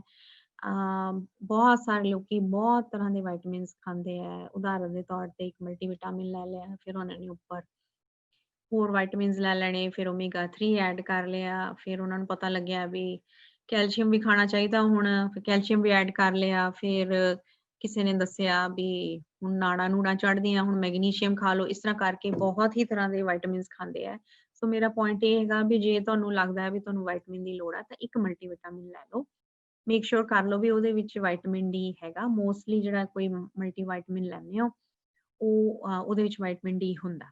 ਸੋ ਜੇ ਤੁਸੀਂ ਮਲਟੀਵਿਟਾਮਿਨ ਨਹੀਂ ਲੈਣਾ ਚਾਹੁੰਦੇ, ਦੈਟਸ ਓਕੇ। ਜੇ ਤੁਸੀਂ ਬੈਲੈਂਸ ਖੁਰਾਕ ਖਾ ਰਹੇ ਹੋ ਤਾਂ ਉਹਦੇ ਵਿੱਚੋਂ ਸਾਰੇ ਵਿਟਾਮਿਨਸ ਤੁਹਾਨੂੰ ਮਿਲ ਜਾਂਦੇ ਆ। ਪਰ ਇੱਕ ਵਿਟਾਮਿਨ ਜਿਹੜਾ ਹੈ ਵਿਟਾਮਿਨ ਡੀ, ਉਹ ਸਾਨੂੰ ਖੁਰਾਕ ਚੋਂ ਨਹੀਂ ਮਿਲਦਾ, ਇੱਥੇ ਸੂਰਜ ਨਹੀਂ ਨਿਕਲਦਾ, ਇਸ ਕਰਕੇ ਇਹਦੀ ਕਮੀ ਹੋ ਜਾਂਦੀ ਹੈ। ਸੋ ਵਿਟਾਮਿਨ ਡੀ ਜਿਹੜਾ ਹੈਗਾ, ਇਹ ਵੀ ਧਿਆਨ ਰੱਖੋ ਵੀ ਕਿੰਨੀ ਮਾਤਰਾ ਦੇ ਵਿੱਚ ਉਸ ਬੋਟਲ ਤੇ ਲਿਖਿਆ ਹੋਇਆ, ਚਾਹੇ ਡ੍ਰੌਪਸ ਲੈ ਲਓ ਜਾਂ ਗੋਲੀਆਂ ਲੈ ਲਓ। ਸੋ ਆਮ ਕਰਕੇ ਐਡਲਟਸ ਨੂੰ 1000 ਤੱਕ ਲੈ ਸਕਦੇ ਆ, 1000 ਆਈਯੂ ਦੇ ਵਿੱਚ ਮਿਲਿਆ ਜਾਂਦਾ, ਇੰਟਰਨੈਸ਼ਨਲ ਯੂਨਿਟਸ। ਤੇ ਬੱਚਿਆਂ ਨੂੰ ਹੈਗਾ 600 600 ਤੱਕ ਲੈ ਲੈਣ, ਤੇ ਬਾਕੀ ਜਿਹੜੇ ਐਡਲਟਸ ਨੇ ਉਹ 1000 ਤੱਕ ਲੈ ਸਕਦੇ ਆ। ਖਾਸ ਕਰਕੇ ਵਿੰਟਰ ਮੰਥਸ ਦੇ ਵਿੱਚ ਜਾਂ ਜਦੋਂ ਸੂਰਜ ਨਹੀਂ ਨਿਕਲਦਾ, ਸਿਰਫ ਇਹੀ ਇੱਕ ਵਿਟਾਮਿਨ ਅਸੀਂ ਰეკਮੈਂਡ ਕਰਦੇ ਹਾਂ, ਬਾਕੀ ਹੋਰ ਵਿਟਾਮਿਨਸ ਦੀ ਲੋੜ ਨਹੀਂ ਹੈ। ਪਰ ਜੇ ਤੁਹਾਨੂੰ ਲੱਗਦਾ ਹੈ ਵੀ ਤੁਸੀਂ ਮਲਟੀ ਵਿਟਾਮਿਨ ਖਾਣਾ ਹੈ ਤਾਂ ਤੁਸੀਂ ਉਹ ਆਪਣੇ ਲੈਵਲ ਤੇ ਜਾਂ ਆਪਣੇ ਡਾਕਟਰ ਦੀ ਸਲਾਹ ਨਾਲ ਲੈ ਸਕਦੇ ਹੋ। ਸਿਹਤਮੰਦ ਖਾਣੇ ਦੀ ਗੱਲ ਕਰੀਏ ਤੇ ਨਾਲ ਸਟ੍ਰੈਸ ਮੈਨੇਜਮੈਂਟ ਦੀ ਗੱਲ ਨਾ ਹੋਵੇ ਤਾਂ ਫਿਰ ਅਧੂਰੀ ਜਿਹੀ ਲੱਗੇਗੀ, ਕਿਉਂਕਿ ਅਸੀਂ ਸਾਡਾ ਜਿਹੜਾ ਕ੍ਰੋਨਿਕ ਡਿਜ਼ੀਜ਼ ਮੈਨੇਜਮੈਂਟ ਜਾਂ ਪ੍ਰੀਵੈਂਸ਼ਨ ਦਾ ਜਿਹੜਾ ਮਕਸਦ ਹੈ ਲੰਬੀਆਂ ਬਿਮਾਰੀਆਂ ਨੂੰ ਹੋਣ ਤੋਂ ਬਚਾਉਣ ਨੂੰ, ਇਹਦੇ ਵਿੱਚ ਇਕੱਲੀ ਸਿਹਤਮੰਦ ਖੁਰਾਕ ਇਕੱਲੀ ਕੰਮ ਨਹੀਂ ਆਏਗੀ, ਉਸਦੇ ਨਾਲ-ਨਾਲ ਤਣਾਅ ਨੂੰ ਦੂਰ ਕਰਨਾ ਤੇ ਐਕਸਰਸਾਈਜ਼ ਕਰਨਾ ਤੇ ਓਵਰਆਲ ਵੈਲਨੈਸ ਦੀ ਗੱਲ ਕਰਨੀ ਜ਼ਰੂਰੀ ਹੈ। ਸੋ ਇਸ ਕਰਕੇ ਤਣਾਅ ਸਭ ਨੂੰ ਹੀ ਹੈ, ਪੈਂਡੈਮਿਕ ਕਰਕੇ ਜ਼ਿਆਦਾ ਹੈ। ਸਾਰਿਆਂ ਨੂੰ, ਕਿਸੇ ਨੂੰ ਕੰਮ ਦਾ ਹੈ, ਕਿਸੇ ਨੂੰ ਪਰਿਵਾਰ ਤੋਂ ਵਿਛੜਨ ਦਾ ਹੈ ਜਾਂ ਹੋਰ ਕੋਈ ਵੀ ਕਾਰਨ ਹੈ। ਸੋ ਅੱਜ-ਕੱਲ੍ਹ ਦੇ ਦਿਨਾਂ ਦੇ ਵਿੱਚ ਖਾਸ ਕਰਕੇ ਸਾਨੂੰ ਥੋੜ੍ਹਾ ਧਿਆਨ ਰੱਖਣ ਦੀ ਲੋੜ ਹੈ ਕਿ ਅਸੀਂ ਤਣਾਅ ਨੂੰ ਦੂਰ ਕਰਨ ਲਈ ਕੀ ਕਰ ਰਹੇ ਹਾਂ, ਕੀ ਅਸੀਂ ਐਕਸਰਸਾਈਜ਼ ਵਗੈਰਾ ਕਰ ਰਹੇ ਹਾਂ, ਕੀ ਅਸੀਂ ਕਿਸੇ ਨਾਲ ਗੱਲਬਾਤ ਕਰ ਰਹੇ ਹਾਂ, ਚਾਹੇ ਫ਼ੋਨ ਤੇ ਹੈ ਜਾਂ ਪਰਿਵਾਰ ਦੇ ਵਿੱਚ ਹੈ। ਸੋ ਤੁਸੀਂ ਆਪਣੇ ਆਪ ਨੂੰ ਦੇਖਣਾ ਹੈ ਵੀ ਤੁਹਾਨੂੰ ਕਿਹੜੀ ਚੀਜ਼ ਕਰਨ ਦੇ ਨਾਲ ਤੁਹਾਡਾ ਤਣਾਅ ਦੂਰ ਹੁੰਦਾ ਹੈ। ਕੁਝ ਲੋਕਾਂ ਨੂੰ ਪਾਠ ਪੂਜਾ ਕਰਨ ਦੇ ਨਾਲ ਤਣਾਅ ਦੂਰ ਹੁੰਦਾ ਹੈ। ਕੁਝ ਲੋਕ ਪੈਟਸ ਵਗੈਰਾ ਰੱਖ ਲੈਂਦੇ ਹੈ, ਕੁਝ ਲੋਕ ਬਰੀਥਿੰਗ ਕਰਦੇ ਆ, ਆਪਣੇ ਲੋਕੀ ਤਾਂ ਯੋਗਾ ਬਹੁਤ ਕਰਦੇ ਨੇ, ਕੁਝ ਲੋਕ ਟੀਵੀ ਦੇਖ ਲੈਂਦੇ ਹੈ। ਸੋ ਤੁਸੀਂ ਇਸ ਚੀਜ਼ ਬਾਰੇ ਵੀ ਧਿਆਨ ਸੋਚਣਾ ਹੈ ਕਿ ਮੇਰੀ ਜਿਹੜੀ ਮੇਰੇ ਰੂਟੀਨ ਦੇ ਵਿੱਚ ਮੈਨੂੰ ਕਿੰਨਾ ਕੁ ਤਣਾਅ ਹੋ ਰਿਹਾ ਹੈ, ਕੀ ਇਹ ਤਣਾਅ ਵੱਧ ਗਿਆ ਹੈ ਪਿਛਲੇ ਕੁਝ ਮਹੀਨਿਆਂ ਦੇ ਵਿੱਚ ਜਾਂ ਓਨਾ ਹੀ ਹੈ, ਤੇ ਇਹਦੇ ਵਾਸਤੇ ਇਸ ਨੂੰ ਦੂਰ ਕਰਨ ਲਈ ਆਪਾਂ ਕੀ ਕਰ ਰਹੇ ਹਾਂ। ਸੋ ਇਹਦੇ ਲਈ ਆਪਾਂ ਨੂੰ ਛੋਟੇ-ਛੋਟੇ ਟੀਚੇ ਬਣਾਉਣੇ ਪੈਣਗੇ। ਜੇ ਟੂ ਮਚ ਇਨਫੋਰਮੇਸ਼ਨ, ਜੇ ਸਾਰਾ ਕੁਛ ਹੀ ਹੁਣ ਜੇ ਇੱਕਦਮ ਸੋਚ ਕੇ ਆਪਾਂ ਪਰੇਸ਼ਾਨ ਹੋ ਜਾਵਾਂਗੇ, ਮੈਂ ਖਾਣੇ 'ਚ ਵੀ ਤਬਦੀਲੀ ਕਰਨੀ ਹੈ, ਮੈਂ ਐਕਸਰਸਾਈਜ਼ ਵੀ ਕਰਨੀ ਹੈ, ਮੈਂ ਤਣਾਅ ਵੀ ਦੂਰ ਕਰਨਾ, ਸਾਰੀਆਂ ਚੀਜ਼ਾਂ ਨੂੰ ਇਕੱਠਾ ਨਾ ਹੱਥ ਪਾਈਏ। ਪਹਿਲੇ ਇੱਕ ਚੀਜ਼ ਵੱਲ ਧਿਆਨ ਦੇਈਏ। ਪਹਿਲੇ ਜੇ ਖਾਣੇ ਵੱਲ ਧਿਆਨ ਦੇਣਾ ਤਾਂ ਆਪਾਂ ਇੱਕ ਛੋਟਾ ਜਿਹਾ ਟੀਚਾ ਸੈੱਟ ਕਰ ਲਈਏ ਵੀ ਅਗਲੇ ਹਫ਼ਤੇ ਮੈਂ ਆਪਣੀ ਖਾਣੇ ਦੇ ਵਾਸਤੇ ਜਾਂ ਆਪਣੀ ਸਿਹਤ ਵਾਸਤੇ ਕੀ ਕਰਨਾ ਹੈ, ਉਸਨੂੰ ਗੋਲ ਸੈਟਿੰਗ ਕਹਿੰਦੇ ਆ। ਬਾਕੀ ਐਕਸਰਸਾਈਜ਼ ਦੀਆਂ ਆਪਾਂ ਬਹੁਤ ਸਾਰੇ ਲੋਕੀ ਇੱਥੇ ਮੈਂ ਦੇਖਿਆ ਐਕਸਰਸਾਈਜ਼ ਕਰਦੇ ਵੀ ਹੈ। ਜਿਨ੍ਹਾਂ ਪਾਸ ਟਾਈਮ ਹੈਗਾ ਜਾਂ ਨਹੀਂ ਹੈਗਾ, ਉਸ ਚੀਜ਼ ਵੱਲ ਵੀ ਧਿਆਨ ਦੇਣਾ ਵੀ ਹਫ਼ਤੇ ਦੇ ਵਿੱਚ 150 ਮਿੰਟ ਘੱਟ ਤੋਂ ਘੱਟ ਐਕਸਰਸਾਈਜ਼ ਦੀਆਂ ਗਾਈਡਲਾਈਨ ਹੈਗੀਆਂ। ਸੋ ਇਹਨੂੰ ਜੇ ਅਸੀਂ ਰੋਜ਼ਾਨਾ ਦੇ ਵਿੱਚ ਵੰਡੀਏ ਤਾਂ ਇਹ ਮੋਸਟਲੀ 20-25 ਮਿੰਟ ਜਾਂ 30 ਮਿੰਟਸ ਬਣ ਜਾਂਦੇ ਆ ਡੇਲੀ ਦੇ। ਉਹਨੂੰ ਵੀ ਤੁਸੀਂ 10-10 ਮਿੰਟ ਦੇ ਵਿੱਚ ਵੰਡ ਸਕਦੇ ਹੋ। 10 ਮਿੰਟ ਸਵੇਰੇ ਕਰ ਲਈ, 10 ਮਿੰਟ ਸ਼ਾਮ ਨੂੰ ਕਰ ਲਈ। ਸੋ ਆਪਾਂ ਨੂੰ ਇਸ ਚੀਜ਼ ਬਾਰੇ ਵੀ ਥੋੜਾ ਧਿਆਨ ਦੇਣ ਦੀ ਲੋੜ ਹੈਗੀ ਹੈ। ਮਾਈਂਡ ਬੋਡੀ ਕਨੈਕਸ਼ਨ ਦੀ ਜੇ ਆਪਾਂ ਗੱਲ ਕਰੀਏ ਤਾਂ ਉਹਦੇ ਵਿੱਚ ਸਰੀਰ ਨੂੰ ਸਿਹਤਮੰਦ ਰੱਖਣ ਲਈ ਸਿਹਤਮੰਦ ਖੁਰਾਕ ਖਾਵਾਂਗੇ, ਆਪਣੇ ਦਿਮਾਗ ਦੀ ਤੰਦਰੁਸਤੀ ਲਈ ਤਣਾਅ ਦੂਰ ਕਰਨ ਦੀ ਕੋਸ਼ਿਸ਼ ਕਰਾਂਗੇ, ਨਾਲੇ ਐਕਸਰਸਾਈਜ਼ ਕਰਾਂਗੇ। ਐਕਸਰਸਾਈਜ਼ ਦੇ ਵਿੱਚ ਵੀ ਉਹ ਆਪਣੀ ਡਾਕਟਰ ਦੀ ਸਲਾਹ ਦੇ ਨਾਲ ਜਿੰਨੀ ਤੁਹਾਨੂੰ ਮਾਫਿਕ ਹੈ ਜਾਂ ਜਿੰਨੀ ਦੱਸੀ ਗਈ ਹੈ ਆਪਣੀ ਸਿਹਤ ਮੁਤਾਬਿਕ, ਉਹ ਤੁਸੀਂ ਕਰ ਸਕਦੇ ਹੋ। ਸੋ ਐਂਡ ਦੇ ਵਿੱਚ ਆਪਾਂ ਇਸ ਨੂੰ ਖਤਮ ਕਰਨ ਲਈ ਜਿਹੜੀਆਂ ਕੁਝ ਲਾਈਫ ਸਟਾਈਲ ਮੈਨੇਜਮੈਂਟ ਸਕਿੱਲਸ ਕਹਿੰਦੇ ਆ ਇਹਨਾਂ ਨੂੰ, ਵੀ ਆਪਣਾ ਰਹਿਣੀ ਬਹਿਣੀ ਲਾਈਫ ਸਟਾਈਲ ਨੂੰ ਆਪਾਂ ਕਿਸ ਤਰ੍ਹਾਂ ਸੁਧਾਰੀਏ ਤਾਂ ਕਿ, ਜਾਂ ਸ਼ਾਇਦ ਪਹਿਲੇ ਕਈਆਂ ਦੀ ਇੰਨੀ ਲਾਈਫ ਸਟਾਈਲ ਅੱਛੀ ਹੋ ਸਕਦੀ ਹੈ। ਜਸਟ ਰਿਮਾਈਂਡਰ ਕਿ ਆਪਾਂ ਸਰੀਰ ਨੂੰ ਸਰਗਰਮ ਰੱਖੀਏ, ਸਿਹਤਮੰਦ ਖੁਰਾਕ ਖਾਈਏ, ਲੂਣ ਦੀ ਮਾਤਰਾ ਦਾ ਹਿਸਾਬ ਨਾਲ ਖਾਈਏ, ਅਲਕੋਹਲ ਨੂੰ ਹਿਸਾਬ ਨਾਲ ਪੀਏ, ਜਿਹੜੇ ਲੋਕੀ ਪੀਂਦੇ ਹੈ, ਸਮੋਕ ਵਗੈਰਾ ਜਾਂ ਤੰਬਾਕੂ ਵਾਲੇ ਪ੍ਰੋਡਕਟਸ ਨਾ ਵਰਤੀਏ, ਤਣਾਅ ਨੂੰ ਦੂਰ ਕਰਨ ਦੀ ਕੋਸ਼ਿਸ਼ ਕਰੀਏ, ਸਿਹਤ ਨੂੰ ਮੈਨੇਜ ਕਰੀਏ, ਤੇ ਜੋ ਦਵਾਈ ਸਾਨੂੰ ਡਾਕਟਰ ਨੇ ਦਿੱਤੀ ਹੋਈ ਹੈ ਉਹ ਦਵਾਈ ਦੇ ਵਿੱਚ ਡਾਕਟਰ ਦੇ ਦੱਸੇ ਮੁਤਾਬਕ ਖਾਈਏ। ਉਹਦੇ ਵਿੱਚ ਆਪ ਨਾ ਅਸੀਂ ਬਣੀਏ ਵੀ ਹੁਣ ਮੈਂ ਠੀਕ ਹੋ ਗਿਆ ਤਾਂ ਹੁਣ ਮੈਂ ਬਲੱਡ ਪ੍ਰੈਸ਼ਰ ਮੇਰਾ ਅੱਜ ਕੱਲ੍ਹ ਠੀਕ ਚੱਲ ਰਿਹਾ, ਚਲੋ ਛੱਡ ਦਿੰਦੇ ਆ, ਜਾਂ ਮੇਰੀ ਸ਼ੂਗਰ ਠੀਕ ਚੱਲ ਰਹੀ, ਚਲੋ ਛੱਡ ਦਿੰਦੇ ਆ। ਇਹ ਜਿਹੜੀਆਂ ਚੋਣਾਂ ਨੇ ਉਹ ਵਧੀਆ ਚੋਣਾਂ ਨਹੀਂ ਹੈ। ਸੋ ਕੋਈ ਵੀ ਗੱਲਬਾਤ ਹੋਵੇ, ਕੋਈ ਵੀ ਸਿਹਤ ਦੇ ਸੰਬੰਧੀ ਤੁਹਾਨੂੰ ਨਹੀਂ ਪਤਾ ਲੱਗਦਾ, ਤੁਸੀਂ ਆਪਣੇ ਡਾਕਟਰ ਨੂੰ ਫੋਨ ਕਰ ਸਕਦੇ ਹੋ, ਜਾਂ ਫਿਰ ਤੁਸੀਂ 811 ਫ੍ਰੀ ਫੋਨ ਸਰਵਿਸ ਹੈਗੀ ਹੈ, ਉੱਥੇ ਫੋਨ ਕਰ ਸਕਦੇ ਹੋ, ਜਾਂ ਉਹਨਾਂ ਦੀ ਵੈਬਸਾਈਟ ਹੈਗੀ ਹੈ ਹੈਲਥ ਲਿੰਕ BC ਦੀ ਵੈਬਸਾਈਟ ਦੇ ਉੱਤੇ ਜਿੰਨੀ ਵੀ ਜਾਣਕਾਰੀ ਮੈਂ ਅੱਜ ਤੁਹਾਨੂੰ ਦਿੱਤੀ ਹੈ ਉਹ ਸਾਰੀ ਜਾਣਕਾਰੀ ਉੱਥੇ ਹੈਗੀ ਹੈ। ਤੁਸੀਂ ਉੱਥੇ ਪੰਜਾਬੀ ਦੇ ਵਿੱਚ ਵੀ ਕੁਝ ਰਿਸੋਰਸਿਸ ਹੈਗੇ ਆ, ਤੁਸੀਂ ਉੱਥੇ ਉਹਨਾਂ ਨੂੰ ਖੋਲ ਕੇ ਪੜ੍ਹ ਸਕਦੇ ਹੋ, ਜਾਂ 811 ਤੇ ਫੋਨ ਕਰ ਸਕਦੇ ਹੋ। 811 ਤੇ 24 ਆਵਰਸ ਨਰਸ ਹੁੰਦੀ ਹੈ, ਤੁਹਾਨੂੰ ਦਵਾਈਆਂ ਦੇ ਬਾਰੇ ਕੋਈ ਸਲਾਹ ਚਾਹੀਦੀ ਹੈ ਦੇ ਸਕਦੇ ਆ। ਰਾਤ ਦੇ 9 ਵਜੇ ਤੋਂ ਲੈ ਕੇ ਸਵੇਰ ਦੇ 8-9 ਵਜੇ ਤੱਕ ਫਾਰਮਾਸਿਸਟ ਹੁੰਦਾ ਹੈ। ਉਹ ਫਾਰਮਾਸਿਸਟ, ਦਿਨੇ ਤੁਸੀਂ ਆਪਣੀ ਫਾਰਮੇਸੀ ਨੂੰ ਫੋਨ ਕਰ ਸਕਦੇ ਹੋ, ਜੇ ਰਾਤ ਨੂੰ ਕੋਈ ਫਾਰਮੇਸੀ ਸੰਬੰਧੀ ਜਾਣਕਾਰੀ ਲੈਣੀ ਹੈ ਤਾਂ ਤੁਸੀਂ ਫਾਰਮਾਸਿਸਟ ਨਾਲ ਗੱਲ ਕਰ ਸਕਦੇ ਹੋ।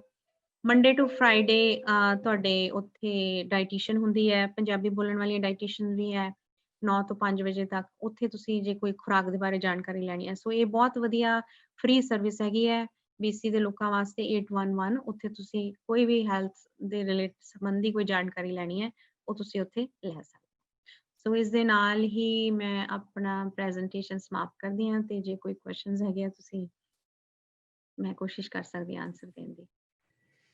ਥੈਂਕ ਯੂ ਹਰਮੀਤ ਜੀ, ਬਹੁਤ ਜ਼ਿਆਦਾ ਵਧੀਆ ਪ੍ਰੈਜੈਂਟੇਸ਼ਨ ਸੀ, ਬਹੁਤ ਹੀ ਜ਼ਿਆਦਾ ਇਨਫੋਰਮੇਟਿਵ ਤੇ ਬੜੇ ਈਜ਼ੀ ਵੇ ਨਾਲ, ਸਿੰਪਲ ਵੇ ਦੇ ਨਾਲ ਤੁਸੀਂ ਸਾਰਾ ਕੁਝ ਸਮਝਾਇਆ। ਲੋਕਾਂ ਦੇ ਥੋੜੇ ਜਿਹੇ ਕੁਐਸਚਨਸ ਹੈਗੇ ਨੇ ਕਲਾਇੰਟਸ ਦੇ। ਮੈਂ ਇੱਕ ਇੱਕ ਕਰਕੇ ਆਈ ਥਿੰਕ ਤੁਸੀਂ ਤੇ ਨਹੀਂ ਐਕਸੈਸ ਕਰ ਪਾਉਂਗੇ, ਆਮ ਨੋਟ ਸ਼ੋਰ, ਪਰ ਮੈਂ ਹਾਂਜੀ ਨਹੀਂ ਮੇਰੇ ਕੋਲ ਨਹੀਂ ਹੈ। ਇਹ ਤੁਹਾਡੇ ਕੋਲ ਨਹੀਂ ਹੈਗੇ, ਕੋਈ ਗੱਲ ਨਹੀਂ, ਮੈਂ ਇੱਥੇ ਬੋਲ ਕੇ ਤੁਹਾਨੂੰ ਦੱਸ ਰਹੀ ਹਾਂ ਤੇ ਤੁਸੀਂ ਫਿਰ ਦੇਖਿਓ ਜੇ ਤੁਸੀਂ ਆਨਸਰ ਦੇ ਸਕਦੇ ਹੋਏ ਤਾਂ। ਹਾਂਜੀ ਫਰਸਟ ਹੈਗਾ ਜੀ, what are you supposed to eat after your gallbladder surgery? ਹਾਂਜੀ ਸੋ ਇਸ ਤਰ੍ਹਾਂ ਦੇ ਜਿਹੜੇ ਸਪੈਸੀਫਿਕ ਕੁਐਸਚਨਸ ਹੈਗੇ ਆ ਉਹ ਜਦ ਤੁਹਾਡੀ ਕੋਈ ਵੀ ਸਰਜਰੀ ਹੁੰਦੀ ਹੈ ਉੱਥੇ ਤੁਹਾਨੂੰ ਹਸਪੀਟਲ ਦੇ ਵਿੱਚ ਉਹ ਤੁਹਾਨੂੰ ਦੱਸਦੇ ਆ, ਤਾਕੀਦ ਕਰਦੇ ਆ ਵੀ ਤੁਸੀਂ ਆਹ ਖਾਣ ਪੀਣ ਦਾ ਪਰਹੇਜ਼ ਕਰਨਾ ਹੈ। ਸੋ ਇਹਦੇ ਬਾਰੇ ਇੰਨੀ ਸਪੈਸੀਫਿਕ ਜਾਣਕਾਰੀ ਮੈਂ ਨਹੀਂ ਦੇ ਸਕਦੀ ਕਿਉਂਕਿ ਕਿਸੇ ਨੂੰ ਇੰਨੀ ਡਿਟੇਲ ਦੱਸਣ ਵਾਸਤੇ ਪਹਿਲੇ ਮੈਨੂੰ ਉਹਨਾਂ ਦੀ ਮੈਡੀਕਲ ਹਿਸਟਰੀ ਜਾਣਨੀ ਪੈਂਦੀ ਹੈ, ਫਿਰ ਅਸੀਂ ਉਹਨਾਂ ਦਾ ਬਲੱਡ ਵਰਕ ਚੈੱਕ ਕਰਦੇ ਹਾਂ, ਫਿਰ ਦੇਖਦੇ ਹਾਂ। ਸੋ ਸਰਜਰੀ ਤੋਂ ਬਾਅਦ ਜੋ ਤੁਹਾਨੂੰ ਉੱਥੇ ਉਹਨਾਂ ਨੇ ਤੁਹਾਨੂੰ ਦੱਸਿਆ ਪਰਹੇਜ਼ ਕਰਨ ਲਈ, ਬਟ ਮੋਸਟਲੀ ਜਿੱਥੇ ਤੱਕ ਮੈਨੂੰ ਇਹ ਖਿਆਲ ਹੈ ਕਿ ਜਦ ਤੁਸੀਂ ਸਰਜਰੀ ਤੋਂ ਬਾਅਦ ਠੀਕ ਹੋ ਜਾਂਦੇ ਆ, ਨਾਰਮਲ ਡਾਈਟ ਤੋਂ ਤੁਹਾਡੀ ਸਟਾਰਟ ਹੋ ਜਾਂਦੀ ਹੈ, ਉਦੋਂ ਤੁਸੀਂ ਕੁਝ ਵੀ ਖਾ ਸਕਦੇ ਹੋ। ਇਹ ਜਿਹੜੀਆਂ ਗਾਈਡਲਾਈਨਸ ਮੈਂ ਦੱਸੀਆਂ ਇਹ ਕਿਸੇ ਵੀ ਹੈਲਥ ਕੰਡੀਸ਼ਨ ਦੇ ਵਿੱਚ ਲਾਗੂ ਹੁੰਦੀਆਂ ਨੇ। ਓਕੇ ਜੀ, ਥੈਂਕ ਯੂ। ਦੂਜਾ ਕੁਐਸਚਨ ਹੈਗਾ ਜੀ, how can we balance our haemoglobin in our body? My husband's haemoglobin is only 95। ਹਾਂਜੀ ਸੋ ਜੇ ਜਿਨ੍ਹਾਂ ਦਾ ਹੀਮੋਗਲੋਬਿਨ ਘੱਟ ਹੈਗਾ ਉਹਦੇ ਲਈ ਵੀ ਪਹਿਲੇ ਡਾਕਟਰ ਤੋਂ ਜਿਸ ਤਰ੍ਹਾਂ ਇਹਨਾਂ ਨੇ ਆਮ ਸ਼ੋਰ ਬਲੱਡ ਵਰਕ ਕਰਾਇਆ ਹੋਣਾ ਤਾਂ ਹੀ ਪਤਾ ਲੱਗਿਆ, ਫਿਰ ਡਾਕਟਰ ਤੋਂ ਪੁੱਛਣਾ ਪਏਗਾ ਵੀ ਹੀਮੋਗਲੋਬਿਨ ਘੱਟ ਹੋਣ ਦੇ ਕਾਰਨ ਕੀ ਹੈ। ਕੀ ਕੋਈ ਮੈਡੀਕਲ ਰੀਜ਼ਨ ਹੈ, ਕਿ ਕੋਈ ਆਂਤੜੀ ਦੇ ਵਿੱਚ ਕੋਈ ਇਸ਼ੂ ਹੈ, ਜਾਂ ਘੱਟ ਕਿਉਂ ਬਣ ਰਿਹਾ ਹੈ, ਜਾਂ ਆਇਰਨ ਘੱਟ ਹੈ। ਪਹਿਲੇ ਇਹ ਰੂਲ ਆਊਟ ਕਰਨਾ ਪਏਗਾ ਕਿ ਕਾਰਨ ਕੀ ਉਸ ਚੀਜ਼ ਦੇ ਘੱਟ ਹੋਣ ਦਾ, ਕਿਉਂਕਿ ਕਈ ਵਾਰੀ ਕੋਈ ਮੈਡੀਕਲ ਰੀਜ਼ਨਸ ਵੀ ਹੋ ਸਕਦੇ ਹੈ। ਜੇ ਕੋਈ ਮੈਡੀਕਲ ਰੀਜ਼ਨ ਨਹੀਂ ਹੈ ਤੇ ਡਾਕਟਰ ਫਿਰ ਸੁਜੈਸਟ ਕਰਦਾ ਹੈ ਵੀ ਹੋ ਸਕਦਾ ਹੈ ਵੀ ਤੁਹਾਡੀ ਖੁਰਾਕ ਦੇ ਵਿੱਚ ਆਇਰਨ ਦੀ ਕਮੀ ਹੈ, ਫਿਰ ਤੁਸੀਂ ਆਪਣੀ ਖੁਰਾਕ ਦੇ ਵਿੱਚ ਝਾਤ ਮਾਰ ਕੇ ਦੇਖਣੀ ਹੈ ਵੀ ਉਹਦੇ ਵਾਸਤੇ। ਜੇ ਆਇਰਨ ਦੀ ਕਮੀ ਹੈ ਫਿਰ ਉਹ ਡਾਕਟਰ ਬਲੱਡ ਫੈਰੇਟਿਨ ਟੈਸਟ ਲਿਖਦਾ ਹੈ, ਜੇ ਤੁਹਾਡਾ ਫੈਰੇਟਿਨ ਲੋ ਆਂਦਾ ਹੈ ਦੈਨ ਫਿਰ ਤੁਸੀਂ ਆਇਰਨ ਰਿਚ ਫੂਡਸ ਜਿਹੜੇ ਹੈਗੇ ਆ ਉਹ ਆਪਣੀ ਖੁਰਾਕ ਸ਼ਾਮਿਲ ਕਰ ਸਕਦੇ ਹੋ। ਉਹਦੀ ਜਾਣਕਾਰੀ ਵੀ ਹੈਲਥ ਲਿੰਕ ਵੀਸੀ ਦੀ ਵੈਬਸਾਈਟ ਦੇ ਉੱਤੇ 811 ਤੇ ਤੋਂ ਤੁਸੀਂ ਲੈ ਸਕਦੇ ਹੈਗੇ ਹੋ। ਤੇ ਬਟ ਸਪੈਸੀਫਿਕਲੀ ਪਹਿਲੇ ਕੋਈ ਕੰਡੀਸ਼ਨ ਹੋਵੇ, ਪਹਿਲੇ ਆਪਾਂ ਨੂੰ ਇਹ ਜਾਣਨ ਦੀ ਲੋੜ ਹੈ ਵੀ ਉਹਦੇ ਮੈਡੀਕਲ ਰੀਜ਼ਨਸ ਨੇ ਜਾਂ ਨਿਊਟ੍ਰੀਸ਼ਨਲ ਡੈਫੀਸ਼ੀਐਂਸੀ ਹੈ, ਦੈਨ ਉੱਥੋਂ ਅੱਗੇ ਫਿਰ ਅਸੀਂ ਚੱਲਦੇ ਹਾਂ। ਓਕੇ ਜੀ, ਓਕੇ ਨੈਕਸਟ ਹੈਗਾ ਜੀ, is tea good for us? How much to consume in a day? That's a very good question. So tea good ਹੈ ਯਾਨੀ ਓਕੇ, ਪਹਿਲੇ ਕੁਐਸਚਨ ਇਹ ਹੈ ਵੀ ਕਿਸ ਕਿਸਮ ਦੀ ਚਾਹ, ਕੀ ਉਹ ਗ੍ਰੀਨ ਟੀ ਹੈ? ਤਾਂ ਆਪਾਂ ਨੂੰ ਪਤਾ ਹੀ ਹੈ ਵੀ ਗ੍ਰੀਨ ਟੀ ਜਾਂ ਫੁੱਲਾਂ ਦੀ ਜਾਂ ਪੱਤੀਆਂ ਦੀ ਚਾਹ, ਉਹ ਚਾਹਾਂ ਉਹ ਥੋੜੀਆਂ ਠੀਕ ਮੰਨੀਆਂ ਜਾਂਦੀਆਂ ਹੈ ਵੀ ਓਕੇ ਉਹਨਾਂ ਦਾ ਕੋਈ ਨੁਕਸਾਨ ਨਹੀਂ ਹੈ। ਪਰ ਜੇ ਹੁਣ ਮੈਨੂੰ ਕਿਸੇ ਗ੍ਰੀਨ ਟੀ ਤੋਂ ਐਲਰਜੀ ਹੈ ਜਾਂ ਕੋਈ ਪੱਤੀਆਂ ਦੀ ਚਾਹ ਤੋਂ ਐਲਰਜੀ ਹੈ, ਜਿਸ ਤਰ੍ਹਾਂ ਕਈ ਤਰ੍ਹਾਂ ਦੀਆਂ ਅੱਜ ਕੱਲ੍ਹ ਮਾਰਕੀਟ ਚਾਹ ਨੇ, ਦੈਨ ਮੈਂ ਉਹ ਨਹੀਂ ਵਰਤਾਂਗੀ। ਦੂਸਰਾ ਕੁਐਸਚਨ ਜੇ ਆਪਾਂ ਗੱਲ ਕਰ ਰਹੇ ਹਾਂ ਵੀ ਆਪਣੀ ਇੰਡੀਅਨ ਟੀ ਦੀ, ਹੁਣ ਮੇਰਾ ਇੰਡੀਅਨ ਟੀ ਬਣਾਉਣ ਦਾ ਤਰੀਕਾ ਸ਼ਾਇਦ ਤੁਹਾਨੂੰ ਪਸੰਦ ਨਾ ਆਵੇ, ਬੜੀ ਹਲਕੀ ਜੀ ਮਾਈਲਡ ਜੀ ਚਾਹ, ਉਹਦੇ ਵਿੱਚ ਮੈਂ ਥੋੜਾ ਜਿਹਾ ਦੁੱਧ ਪਾ ਕੇ, ਉਹ ਮੇਰਾ ਸਟਾਈਲ ਹੈ। ਮੈਨੂੰ ਓਨੀ ਕੀ ਮਾਤਰਾ ਦੇ ਵਿੱਚ ਜਿਹੜੀ ਉਨੀ ਸਟਰੈਂਥ ਦੀ ਚਾਹ ਸੂਟ ਕਰਦੀ ਹੈ। ਹੁਣ ਕੁਝ ਲੋਕੀ ਉਹਨੂੰ ਕਾੜ ਕੇ ਰਿੰਨ ਕੇ ਬਣਾਉਂਦੇ ਆ, ਫਿਰ ਉਹਦੇ ਵਿੱਚ ਮਿੱਠਾ ਪਾਇਆ ਹੁੰਦਾ ਹੈ, ਤੇ ਜੇ ਤੁਸੀਂ ਮੈਨੂੰ ਉਹ ਚੀਜ਼ ਚਾਹ ਦਿਓਗੇ ਤਾਂ ਮੈਂ ਨਹੀਂ ਪੀ ਸਕਾਂਗੀ। ਸੋ ਉਹਦੇ ਵਿੱਚ ਹੁਣ ਕੁਐਸਚਨ ਇਹ ਹੈ ਕਿ ਜੇ ਆਪਾਂ ਆਪਣੀ ਇੰਡੀਅਨ ਚਾਹ ਦੀ ਗੱਲ ਕਰਦੇ ਹਾਂ, ਜਿਹਨੇ ਆਪਾਂ ਨਾਰਮਲ ਤਰੀਕੇ ਨਾਲ ਬਣਾਉਂਦੇ ਹਾਂ, ਚਾਹ ਦੇ ਵਿੱਚ ਦੇਖਿਆ ਜਾਵੇ ਵਿੱਚ ਕੈਫੀਨ ਹੁੰਦੀ ਹੈ, ਕਾਫੀ ਦੇ ਵਿੱਚ ਕੈਫੀਨ ਜਿਹੜੀ ਆ ਉਸ ਤੋਂ 3 ਗੁਣਾ ਜ਼ਿਆਦਾ ਹੁੰਦੀ ਚਾਹ ਨਾਲੋਂ। ਸੋ ਜੇ ਕਾਫੀ ਨਾਲ ਕੰਪੈਰੀਜ਼ਨ ਕਰੀਏ ਤਾਂ ਚਾਹ 'ਚ ਕੈਫੀਨ ਘੱਟ ਹੈ, ਤਾਂ ਤੁਸੀਂ ਆਈ ਮੀਨ 1-2 ਕੱਪ, ਮੇਰੀ ਪਰਸਨਲ ਲਿਮਿਟ 1 ਕੱਪ ਦੀ ਹੈ, ਜੇ ਮੈਂ ਉਸ ਤੋਂ ਜ਼ਿਆਦਾ ਪੀਆਂ ਮੈਨੂੰ ਨਹੀਂ ਸੂਟ ਕਰਦੀ। ਕੁਝ ਲੋਕੀ ਕਹਿੰਦੇ ਆ ਵੀ 3 ਕੱਪ ਤੱਕ ਓਕੇ ਹੈ। ਸੋ ਇੰਡੀਵਿਜੂਅਲ ਪ੍ਰੈਫਰੈਂਸ ਹੈ। ਪਰ ਕੁਝ ਲੋਕ ਜਿਹੜੇ ਮੈਂ ਦੇਖੇ ਹੈ ਉਹ ਡੋਲੂ ਭਰ ਕੇ ਚਾਹ ਦਾ ਪੀਂਦੇ ਹੈ, ਦੈਟਸ ਟੂ ਮਚ। ਸੋ ਆਪਾਂ ਨੂੰ 2 ਜਾਂ 3 ਕੱਪ ਮੈਕਸਿਮਮ ਕਹਿ ਲਓ, ਪਰ ਇਹ ਵੀ ਬੜੀ ਵੇਗ ਜੀ ਡੈਫੀਨੇਸ਼ਨ ਬਣ ਜਾਂਦੀ ਹੈ, ਕਿਉਂਕਿ ਜਿਸ ਤਰ੍ਹਾਂ ਮੈਂ ਦੱਸਿਆ ਵੀ ਹੁਣ ਜੇ 1 ਕੱਪ ਦੇ ਵਿੱਚ ਜੇ ਕਿਸੇ ਨੇ 3 ਚਮਚੇ ਪੱਤੀ ਦੇ ਸਿੱਟਨੇ, ਕੜਕਵੀਂ ਉਹ ਕੜਕ ਤਾਜ਼ਾ ਚਾਹ ਬਣਾਉਣੀ ਹੈ ਤਾਂ ਉਹ ਡਿਫਰੈਂਟ ਸਟੋਰੀ ਹੈ। ਤੇ ਜੇ ਕਿਸੇ ਨੇ ਮੇਰੇ ਵਰਗੀ ਹਲਕੀ ਜੀ ਚਾਹ ਪੀਣੀ ਹੈ, ਦੈਨ ਸੋ 2 ਤੋਂ 3 ਕੱਪ ਪਰ ਡਿਪੈਂਡ ਕਰਦਾ ਵੀ ਤੁਸੀਂ, ਤੁਹਾਡਾ ਕੱਪ ਦਾ ਸਾਈਜ਼ ਕਿੰਨਾ ਹੈ, ਕੀ ਉਹ ਸਟੀਲ ਦਾ ਵੱਡਾ ਗਲਾਸ ਹੈ ਤੇ ਕੀ ਤੁਹਾਨੂੰ ਸੂਟ ਕਰਦੀ ਹੈ ਨਹੀਂ। ਓਕੇ ਜੀ, ਅਗਲਾ ਹੈਗਾ ਜੀ, which milk is good to consume? 3% or 2% or skimmed? ਹਾਂਜੀ, ਗੁੱਡ ਕੁਐਸਚਨ। ਸੋ ਜੋ ਗਾਈਡਲਾਈਨਸ ਪਹਿਲੇ ਆਪਾਂ ਨੇ ਇਹ ਦੇਖਣਾ ਵੀ ਕਿਤਾਬ ਕੀ ਕਹਿੰਦੀ ਹੈ, ਫਿਰ ਆਪਾਂ ਨੇ ਦੇਖਣਾ ਵੀ ਅਸੀਂ ਉਹਨੂੰ ਕਿਸ ਤਰ੍ਹਾਂ ਐਡਜਸਟ ਕਰਨਾ ਹੈ।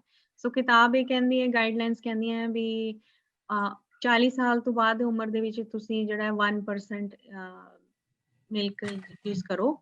ਤੇ ਪਰ ਆਪਾਂ ਹੁਣ ਜੇ ਆਪਣੇ ਘਰਾਂ ਦੇ ਵਿੱਚ ਦੇਖੀਏ ਵੀ ਜੇ ਹੁਣ ਅਸੀਂ ਇਸ ਤਰ੍ਹਾਂ ਜੇ ਹੁਣ ਇੱਕ ਚਾਹ ਦੇ ਵਿੱਚ ਹੀ ਜੇ ਦੁੱਧ ਯੂਜ਼ ਕਰ ਰਹੇ ਹਾਂ then 2% is also okay। Personally ਮੈਂ ਦੇਖਿਆ ਕਿ ਜੇ ਤੁਸੀਂ ਦੁੱਧ ਦਹੀਂ ਬਹੁਤ ਜ਼ਿਆਦਾ ਨਹੀਂ ਵਰਤਦੇ then 2% milk fat is fine. Homo milk ਤਾਂ ਥੋੜਾ ਕਹਿ ਦਿੰਦੇ ਆ ਕਿ ਵੀ ਉਹਦੇ ਵਿੱਚ ਫੁੱਲ ਫੈਟ ਜ਼ਿਆਦਾ ਹੁੰਦੀ ਹੈ, ਔਰ ਜੇ ਤੁਸੀਂ ਬਹੁਤ ਜ਼ਿਆਦਾ ਮਾਤਰਾ ਦੇ ਵਿੱਚ ਦੁੱਧ ਦਹੀਂ ਦਾ ਪ੍ਰਯੋਗ ਕਰਦੇ ਆ, ਕੁਝ ਲੋਕ ਕਰਦੇ ਆ, ਦੈਨ ਫਿਰ ਅਸੀਂ ਕਹਿੰਦੇ ਆ ਵੀ ਜਿਹੜੀ ਚੀਜ਼ ਅਸੀਂ ਜ਼ਿਆਦਾ ਖਾ ਰਹੇ ਆ ਦੈਨ ਉਹਦੀ ਚੋਣ ਜਿਹੜੀ ਆ ਸਿਹਤਮੰਦ ਕਰ ਲਓ। So I would say 2% is okay. ਪਰ ਕੁਝ ਲੋਕ ਐਸੇ ਵੀ ਹੈਗੇ ਆ, ਮੈਨੂੰ ਜਾਣਦੇ ਆ ਜਾਂ ਮੇਰੇ ਕਲਾਇੰਟਸ ਹੈਗੇ ਕਹਿ ਲਓ, ਵੀ ਉਹ ਕਹਿੰਦੇ ਅਸੀਂ ਸਿਰਫ ਦਿਨ ਵਿੱਚ ਇੱਕ ਵਾਰੀ ਚਾਹ ਪੀਣੀ ਹੈ ਤੇ ਉਹਦੇ ਵਿੱਚ ਹਾਫ ਕੱਪ ਮਿਲਕ ਦੁੱਧ ਦਾ ਪਾਣਾ ਹੈ ਤੇ ਸਾਨੂੰ ਹੋਮੋ ਮਿਲਕ ਦੀ ਚਾਹ ਅੱਛੀ ਲੱਗਦੀ ਹੈ ਤੇ ਅਸੀਂ ਓਵਰਆਲ ਸਾਡੀ ਖੁਰਾਕ ਦੇ ਵਿੱਚ ਕੋਈ ਤਲੀਆਂ ਚੀਜ਼ਾਂ ਜਾਂ ਸੈਚੂਰੇਟਿਡ ਫੈਟ ਹੈ ਨਹੀਂ। तो ਉਹਨਾਂ ਨੂੰ ਮੈਂ ਐਕਸੈਪਸ਼ਨਲੀ ਫਿਰ ਕਹਿ ਦਿੰਦੀ ਹਾਂ ਓਕੇ ਜੇ ਇਹ ਸਿਚੁਏਸ਼ਨ ਹੈ ਦੈਨ ਤੁਸੀਂ ਸਿਰਫ ਥੋੜੀ ਜਿਹੀ ਚਾਹ ਹੀ ਪੀਣੀ ਹੈ ਤੇ ਤੁਸੀਂ ਚਾਹ ਨੂੰ ਇੰਜੋਏ ਕਰਦੇ ਹੋ ਦੈਨ ਹੋਮੋ ਮਿਲਕ ਦੀ ਲੈ ਲਓ। But overall generally speaking I think 2% is little bit better. Okay, so Harmeet ji ਇੱਕ ਕੁਐਸਚਨ ਮੈਂ ਆਪਣੇ ਵੱਲੋਂ ਪੁੱਛਣਾ ਚਾਹੁੰਦੀ ਸੀ ਵੀ ਹਾਂਜੀ ਆਪਣੇ ਕੋਲ ਹੋਰ ਟਾਈਮ ਕਿੰਨਾ ਹੈਗਾ ਹੈ, ਕਿਉਂਕਿ ਕੁਐਸਚਨਸ ਤਾਂ ਕਾਫੀ ਸਾਰੇ ਹੈਗੇ, ਆਪਣੇ ਕੋਲ 12 ਕੁਐਸਚਨਸ ਹੈਗੇ, ਉਧਰੋਂ ਹੈਂਡਸ ਵੀ ਰੇਜ਼ ਕੀਤੇ ਹੋਏ ਆ। ਜਸਟ ਵਾਂਟਡ ਟੂ ਨੋ ਕਿ ਤੁਹਾਡੇ ਕੋਲ ਕਿੰਨਾ ਟਾਈਮ ਹੈਗਾ ਸੋ ਦੈਟ ਆਪਾਂ ਉਹਦੇ ਹਿਸਾਬ ਹਾਂਜੀ ਨਾਲ ਫਿਰ। ਟਾਈਮ ਤਾਂ ਹਾਂਜੀ ਪ੍ਰੈਜੈਂਟੇਸ਼ਨ ਵੀ ਥੋੜੀ ਜਿਹੀ ਲੰਬੀ ਹੋ ਗਈ, ਟਾਈਮ ਤਾਂ ਆਪਣਾ ਖਤਮ ਹੋ ਚੁੱਕਾ ਹੈ ਬਟ ਮੈਂ ਨੈਕਸਟ 5 ਮਿੰਟਸ ਆਨਰ ਕਰ ਸਕਦੀ ਹਾਂ। ਸੋ ਆਈਲ ਟਰਾਈ ਮਾਈ ਬੈਸਟ ਤੁਹਾਡੀ ਓਕੇ, ਕੁਐਸਚਨ ਤੇ ਦੇ ਇਨ ਆਨਸਰ। ਕੇਸ ਜੇਕਰ ਆਪਣੇ ਸਾਰੇ ਕੁਐਸਚਨਸ ਦਾ ਆਨਸਰ ਨਹੀਂ ਆਉਂਦਾ ਤੇ ਫਿਰ ਤੁਹਾਨੂੰ ਅਸੀਂ ਇਹ ਕੁਐਸਚਨਸ ਭੇਜ ਸਕਦੇ ਹਾਂ, ਲਿਸਟ ਭੇਜ ਸਕਦੇ ਹਾਂ, ਕਿਵੇਂ ਤੁਸੀਂ ਇਹ ਵੀ ਤੁਸੀਂ ਈਮੇਲ ਮੈਨੂੰ ਕਰ ਦਿਓ ਤੇ ਮੈਂ ਆਪਣੇ ਜਿਹੜੇ ਕਲਾਇੰਟਸ ਹੈਗੇ ਆ ਉਹਨਾਂ ਦੇ ਵਾਪਸ ਈਮੇਲ ਕਰ ਦੂੰਗੀ। ਹਾਂਜੀ ਆਪਾਂ ਨੈਕਸਟ That's possible। 5 ਮਿੰਟਸ ਦੇ ਵਿੱਚ ਪਹਿਲੇ ਆਨਸਰ ਕਰਨ ਦੀ ਕੋਸ਼ਿਸ਼ ਕਰਦੇ ਹੈਗੇ ਆ, ਦੈਨ ਹਾਂਜੀ, ਉਸ ਤੋਂ ਬਾਅਦ ਫਿਰ ਆਪਾਂ ਰੈਪ ਅਪ ਕਰ ਲਾਂਗੇ। ਓਕੇ ਜੀ, ਠੀਕ ਹੈ। ਸੋ ਨੈਕਸਟ ਹੈਗਾ ਕੁਐਸਚਨ, ਵਾਟ ਹਾਂਜੀ ਇਜ਼ ਦ ਮੈਂ ਇਫੈਕਟ ਆਫ। ਹਾਂਜੀ, ਹਾਂਜੀ ਮੈਨੂੰ I think I can see that now what is the effect of egg dairy. So ਅੱਛਾ ਤੁਸੀਂ ਦੇਖ ਸਕਦੇ, ਹਾਂ ਠੀਕ ਹੈ ਜੀ, ਹਾਂਜੀ ਦੈਨ ਮੈਂ ਕੁਇਕਲੀ ਐਡਰੈਸ ਕਰ ਦਿੰਨੀ ਆ ਓਕੇ। ਕਿਉਂਕਿ ਅਗੇਨ ਜਿਸ ਤਰ੍ਹਾਂ ਮੈਂ ਕਿਹਾ ਨਾ ਕਿ specific health related question without knowing medical history ਥੋੜਾ ਮੁਸ਼ਕਿਲ ਹੋ ਜਾਂਦਾ ਹੈ। ਬਟ ਮੈਂ ਜਿਸ ਤਰ੍ਹਾਂ ਲਿੰਕ ਰਿਸੋਰਸਿਸ ਵਗੈਰਾ ਤੁਹਾਨੂੰ ਦੱਸਦੇ ਹੈਗੇ 811 ਔਰ ਹੈਲਥ ਲਿੰਕ BC ਵੈਬਸਾਈਟ ਤੇ ਉੱਥੋਂ ਵੀ ਤੁਹਾਨੂੰ ਜਾਣਕਾਰੀ ਮਿਲ ਸਕਦੀ ਹੈ। ਸੋ ਐਗ ਡੇਅਰੀ ਦਾ ਆਰਥਰਾਈਟਸ ਲੂਪਸ ਆਟੋਇਮਿਊਨ ਡਿਜ਼ੀਜ਼ ਤੇ ਕੀ ਇਫੈਕਟ ਹੈ ਇਟਸ ਹਾਰਡ ਟੂ ਸੇ। ਸੋ ਇਹਦੇ ਬਾਰੇ ਮੈਂ ਜੇ ਮੈਨੂੰ ਕੁਝ ਇਨਫੋਰਮੇਸ਼ਨ ਮਿਲੀ ਦੇਖ ਕੇ ਮੈਂ ਦੱਸ ਸਕਦੀ ਹਾਂ। we commonly see B12 deficiency। ਹਾਂਜੀ ਇਹ B12 deficiency ਤੇ iron deficiency ਸਾਊਥ ਏਸ਼ੀਅਨਸ ਦੇ ਵਿੱਚ ਕਾਮਨ ਹੈਗੀ ਹੈ। ਮੈਂ ਪਰਸਨਲੀ ਵੈਜੀਟੇਰੀਅਨ ਜਾਂ ਨਾਨ ਵੈਜੀਟੇਰੀਅਨ ਡਾਈਟ ਰეკਮੈਂਡ ਨਹੀਂ ਕਰਦੀ। ਇਟਸ ਯੋਰ ਓਨ ਚੋਇਸ, ਤੁਹਾਡੀ ਆਪਣੀ ਚੋਇਸ ਹੈ, ਤੁਹਾਡੀ ਰਿਲੀਜੀਅਸ ਫੀਲਿੰਗਸ, ਤੁਹਾਡੀ ਫੈਮਿਲੀ ਕਲਚਰ, ਤੁਹਾਡੀ ਪਰਿਵਾਰ ਦੇ ਵਿੱਚ ਜਿਸ ਤਰ੍ਹਾਂ ਦੀ ਖੁਰਾਕ ਤੁਸੀਂ ਖਾਣਾ ਪਸੰਦ ਕਰਦੇ ਹੈਗੇ ਹੋ। ਪਰ ਜੇ ਤੁਹਾਨੂੰ ਵੈਜੀਟੇਰੀਅਨ ਡਾਈਟ ਖਾਣ ਦੇ ਨਾਲ ਜੇ ਤੁਹਾਨੂੰ ਕੋਈ ਨਿਊਟ੍ਰੀਸ਼ਨਲ ਡੈਫੀਸ਼ੀਐਂਸੀ ਵਗੈਰਾ ਨਹੀਂ ਹੈਗੀ ਦੈਟਸ ਓਕੇ। ਪਰ ਜੇ ਤੁਹਾਨੂੰ ਲੱਗਦਾ ਹੈ ਕਿ ਖੁਰਾਕ ਦੇ ਵਿੱਚ ਜਿਸ ਤਰ੍ਹਾਂ ਦੀ ਖੁਰਾਕ ਤੁਸੀਂ ਖਾ ਰਹੇ ਹੋ ਉਹਦੇ ਵਿੱਚ B12 ਦੀ ਕਮੀ ਹੈ ਦੈਨ ਯੈਸ ਤੁਸੀਂ B12 ਦਾ ਸਪਲੀਮੈਂਟ ਲੈ ਸਕਦੇ ਹੋ। ਬਟ ਸਪਲੀਮੈਂਟ ਲੈਣ ਤੋਂ ਪਹਿਲਾਂ ਆਈ ਵਿਲ ਜਸਟ ਸੇ ਕਿ ਤੁਸੀਂ ਆਪਣਾ ਬਲੱਡ ਟੈਸਟ ਜ਼ਰੂਰ ਕਰਾ ਲਓ। ਬਹੁਤ ਸਾਰੇ ਲੋਕਾਂ ਦਾ ਮੈਂ ਦੇਖਿਆ B12 ਓਵਰਲੋਡ ਬਲੱਡ ਦੇ ਵਿੱਚ, ਮੀਨਿੰਗ ਉਹਨਾਂ ਨੂੰ ਲੋੜ ਵੀ ਨਹੀਂ ਹੈ ਤੇ ਉਹ ਟੀਕੇ ਸ਼ਾਟਸ ਵਗੈਰਾ ਲਗਵਾ ਰਹੇ ਹੈ ਤੇ ਉਹਨਾਂ ਦਾ ਬਲੱਡ ਦੇ ਵਿੱਚ ਉਹਨਾਂ ਦੀ ਮਾਤਰਾ ਜ਼ਰੂਰਤ ਤੋਂ ਜ਼ਿਆਦਾ ਵਧੀ ਹੋਈ ਹੈ। ਸੋ ਜੇ ਓਨਲੀ ਬਲੱਡ ਦੇ ਵਿੱਚ ਕਮੀ ਹੈਗੀ ਤਾਂ ਹੀ B12 ਵਗੈਰਾ ਦੇ ਸ਼ਾਟਸ ਲਗਵਾ ਸਕਦੇ ਹੋ। ਆਇਰਨ ਦੇ ਵਿੱਚ ਵੀ ਵੈਜੀਟੇਰੀਅਨ ਸੋਰਸਿਸ ਹੈਗੇ ਆ ਜਿਸ ਤਰ੍ਹਾਂ ਸਨਫਲਾਵਰ ਸੀਡਸ, ਨਟਸ ਹੋ ਗਏ, ਸਪਿਨਚ ਹੋ ਗਈ, ਕੇਲ ਹੋ ਗਏ, ਟੋਫੂ ਹੋ ਗਿਆ। ਇਸ ਤਰ੍ਹਾਂ ਦੀ ਜਿਹੜੀ ਫੂਡਸ ਦੀ ਜਿਹੜੀ ਲਿਸਟ ਹੈਗੀ ਹੈ ਇਹ ਹੈਲਥ ਲਿੰਕ BC ਦੀ ਵੈਬਸਾਈਟ ਤੇ ਹੈਗੀ ਹੈ। ਗ੍ਰੀਨ ਪੀਸ ਹੋ ਗਏ, ਸਨਫਲਾਵਰ ਸੀਡਸ ਹੋ ਗਏ, ਕਿਨਵਾ ਹੋ ਗਿਆ, ਐਗ ਹੋ ਗਿਆ, ਬੀਟਰੂਟ ਹੋ ਗਏ। ਸੋ ਇਸ ਤਰ੍ਹਾਂ ਦੇ ਕੁਝ ਫੂਡਸ ਹੈਗੇ ਆ। ਚਿੱਟੇ ਛੋਲੇ ਹੋ ਗਏ, ਲਿਮਾ ਬੀਨਸ, ਸਵਿਸ ਚਾਰਡ, ਹਰੀ ਸਬਜ਼ੀਆਂ, ਇਹਨਾਂ ਦੇ ਵਿੱਚ ਆਇਰਨ ਹੁੰਦਾ। ਸੋ ਇਹ ਚੀਜ਼ਾਂ ਜਿਹੜੇ ਲੋਕੀ ਮੀਟ ਨਹੀਂ ਖਾਂਦੇ ਜੇ ਸ਼ਾਮਿਲ ਕਰ ਲੈਣ ਆਪਣੀ ਡਾਈਟ ਦੇ ਵਿੱਚ ਤਾਂ ਸ਼ਾਇਦ ਉਹਨਾਂ ਦੇ B12 ਜਾਂ ਆਇਰਨ ਦਾ ਸਟੇਟਸ ਜਿਹੜਾ ਬਲੱਡ ਦਾ ਉਹ ਫਰਕ ਪੈ ਜਾਏ। ਕਈ ਵਾਰੀ ਨਹੀਂ ਵੀ ਫਰਕ ਪੈਂਦਾ ਦੈਨ ਉਸ ਤੋਂ ਬਾਅਦ ਅਸੀਂ ਡਾਕਟਰ ਜਿਹੜਾ ਸਪਲੀਮੈਂਟ ਸਾਨੂੰ ਦੱਸਦਾ ਉਹ ਵੀ ਲੈ ਸਕਦੇ ਹਾਂ।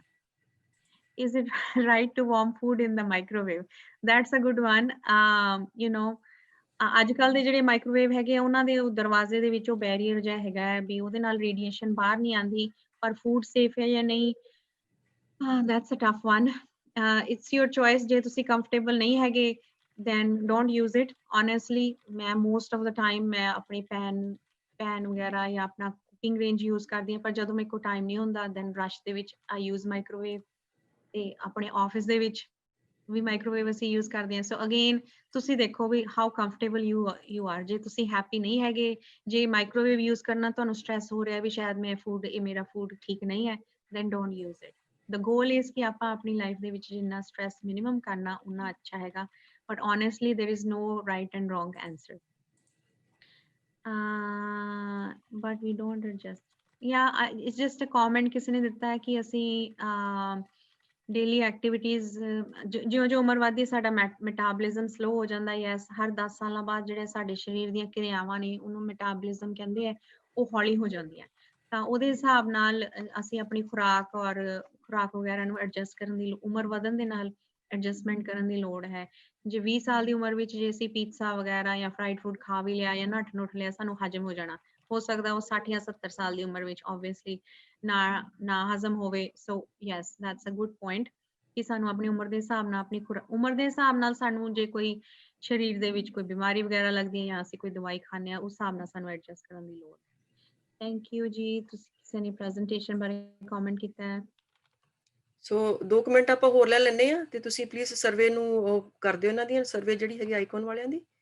ਐਂਡ ਮੇਰੇ ਕਲਾਇੰਟਸ ਜਿਹੜੇ ਹੈਗੇ ਮੈਂ ਉਹਨਾਂ ਨੂੰ ਸਰਵੇ ਭੇਜੂਗੀ ਲਿੰਕ ਬਾਅਦ ਵਿੱਚ, ਤਾਂ ਕਿ ਉਹ ਮੇਰੇ ਵਾਲੀ ਸਰਵੇ ਜਿਹੜੀ ਆਪਸ਼ਨਸ ਕਮਿਊਨਿਟੀ ਸਰਵਿਸਿਜ਼ ਹੀ ਹੈਗੀ ਆ, ਉਹ ਸਰਵੇ ਕਰਕੇ ਤੇ ਮੈਨੂੰ ਵਾਪਸ ਭੇਜ ਦੇਣ। ਅਦਰ ਦੈਨ ਦੈਟ ਮੇਰੇ ਖਿਆਲ ਨਾਲ ਆਪਣਾ ਹੋ ਗਿਆ ਕੰਮ ਸਾਰਾ। ਹਰਮੀਤ ਜੀ, ਥੈਂਕ ਯੂ ਸੋ ਮਚ ਆਉਣ ਵਾਸਤੇ, ਆਪਣਾ ਇੰਨਾ ਵੈਲਿਊਬਲ ਟਾਈਮ ਸਾਨੂੰ ਦੇਣ ਵਾਸਤੇ। Really thankful to you. ਤੇ ਸਾਰੇ ਕਲਾਇੰਟਸ ਵੱਲੋਂ ਵੀ ਤੁਹਾਡਾ ਬਹੁਤ ਬਹੁਤ ਧੰਨਵਾਦ ਜੀ। ਸਾਰਿਆਂ ਦਾ ਬਹੁਤ ਬਹੁਤ ਧੰਨਵਾਦ ਤੇ ਸਾਰਿਆਂ ਨੂੰ ਸਤਿ ਸ਼੍ਰੀ ਅਕਾਲ। ਓਕੇ ਜੀ, ਹੁਣ ਫਿਰ ਬੰਦ ਕਰੀਏ ਜੀ। ਓਕੇ ਜੀ, ਤੁਹਾਡੇ ਵਾਸਤੇ ਜਿਹੜੇ ਅਟੈਂਡੀਜ਼ ਹੈਗੇ ਉਹਨਾਂ ਵਾਸਤੇ ਅਸੀਂ ਸੈਸ਼ਨ ਐਂਡ ਕਰਨ ਲੱਗੇ ਹਾਂ, ਤੇ ਫਿਰ ਤੁਸੀਂ ਭਾਵੇਂ ਆਪਣੇ ਵਾਲੀ ਸਾਈਟ ਤੋਂ ਵੀ ਤੁਸੀਂ ਐਂਡ ਕਰ ਸਕਦੇ ਪਲੀਜ਼।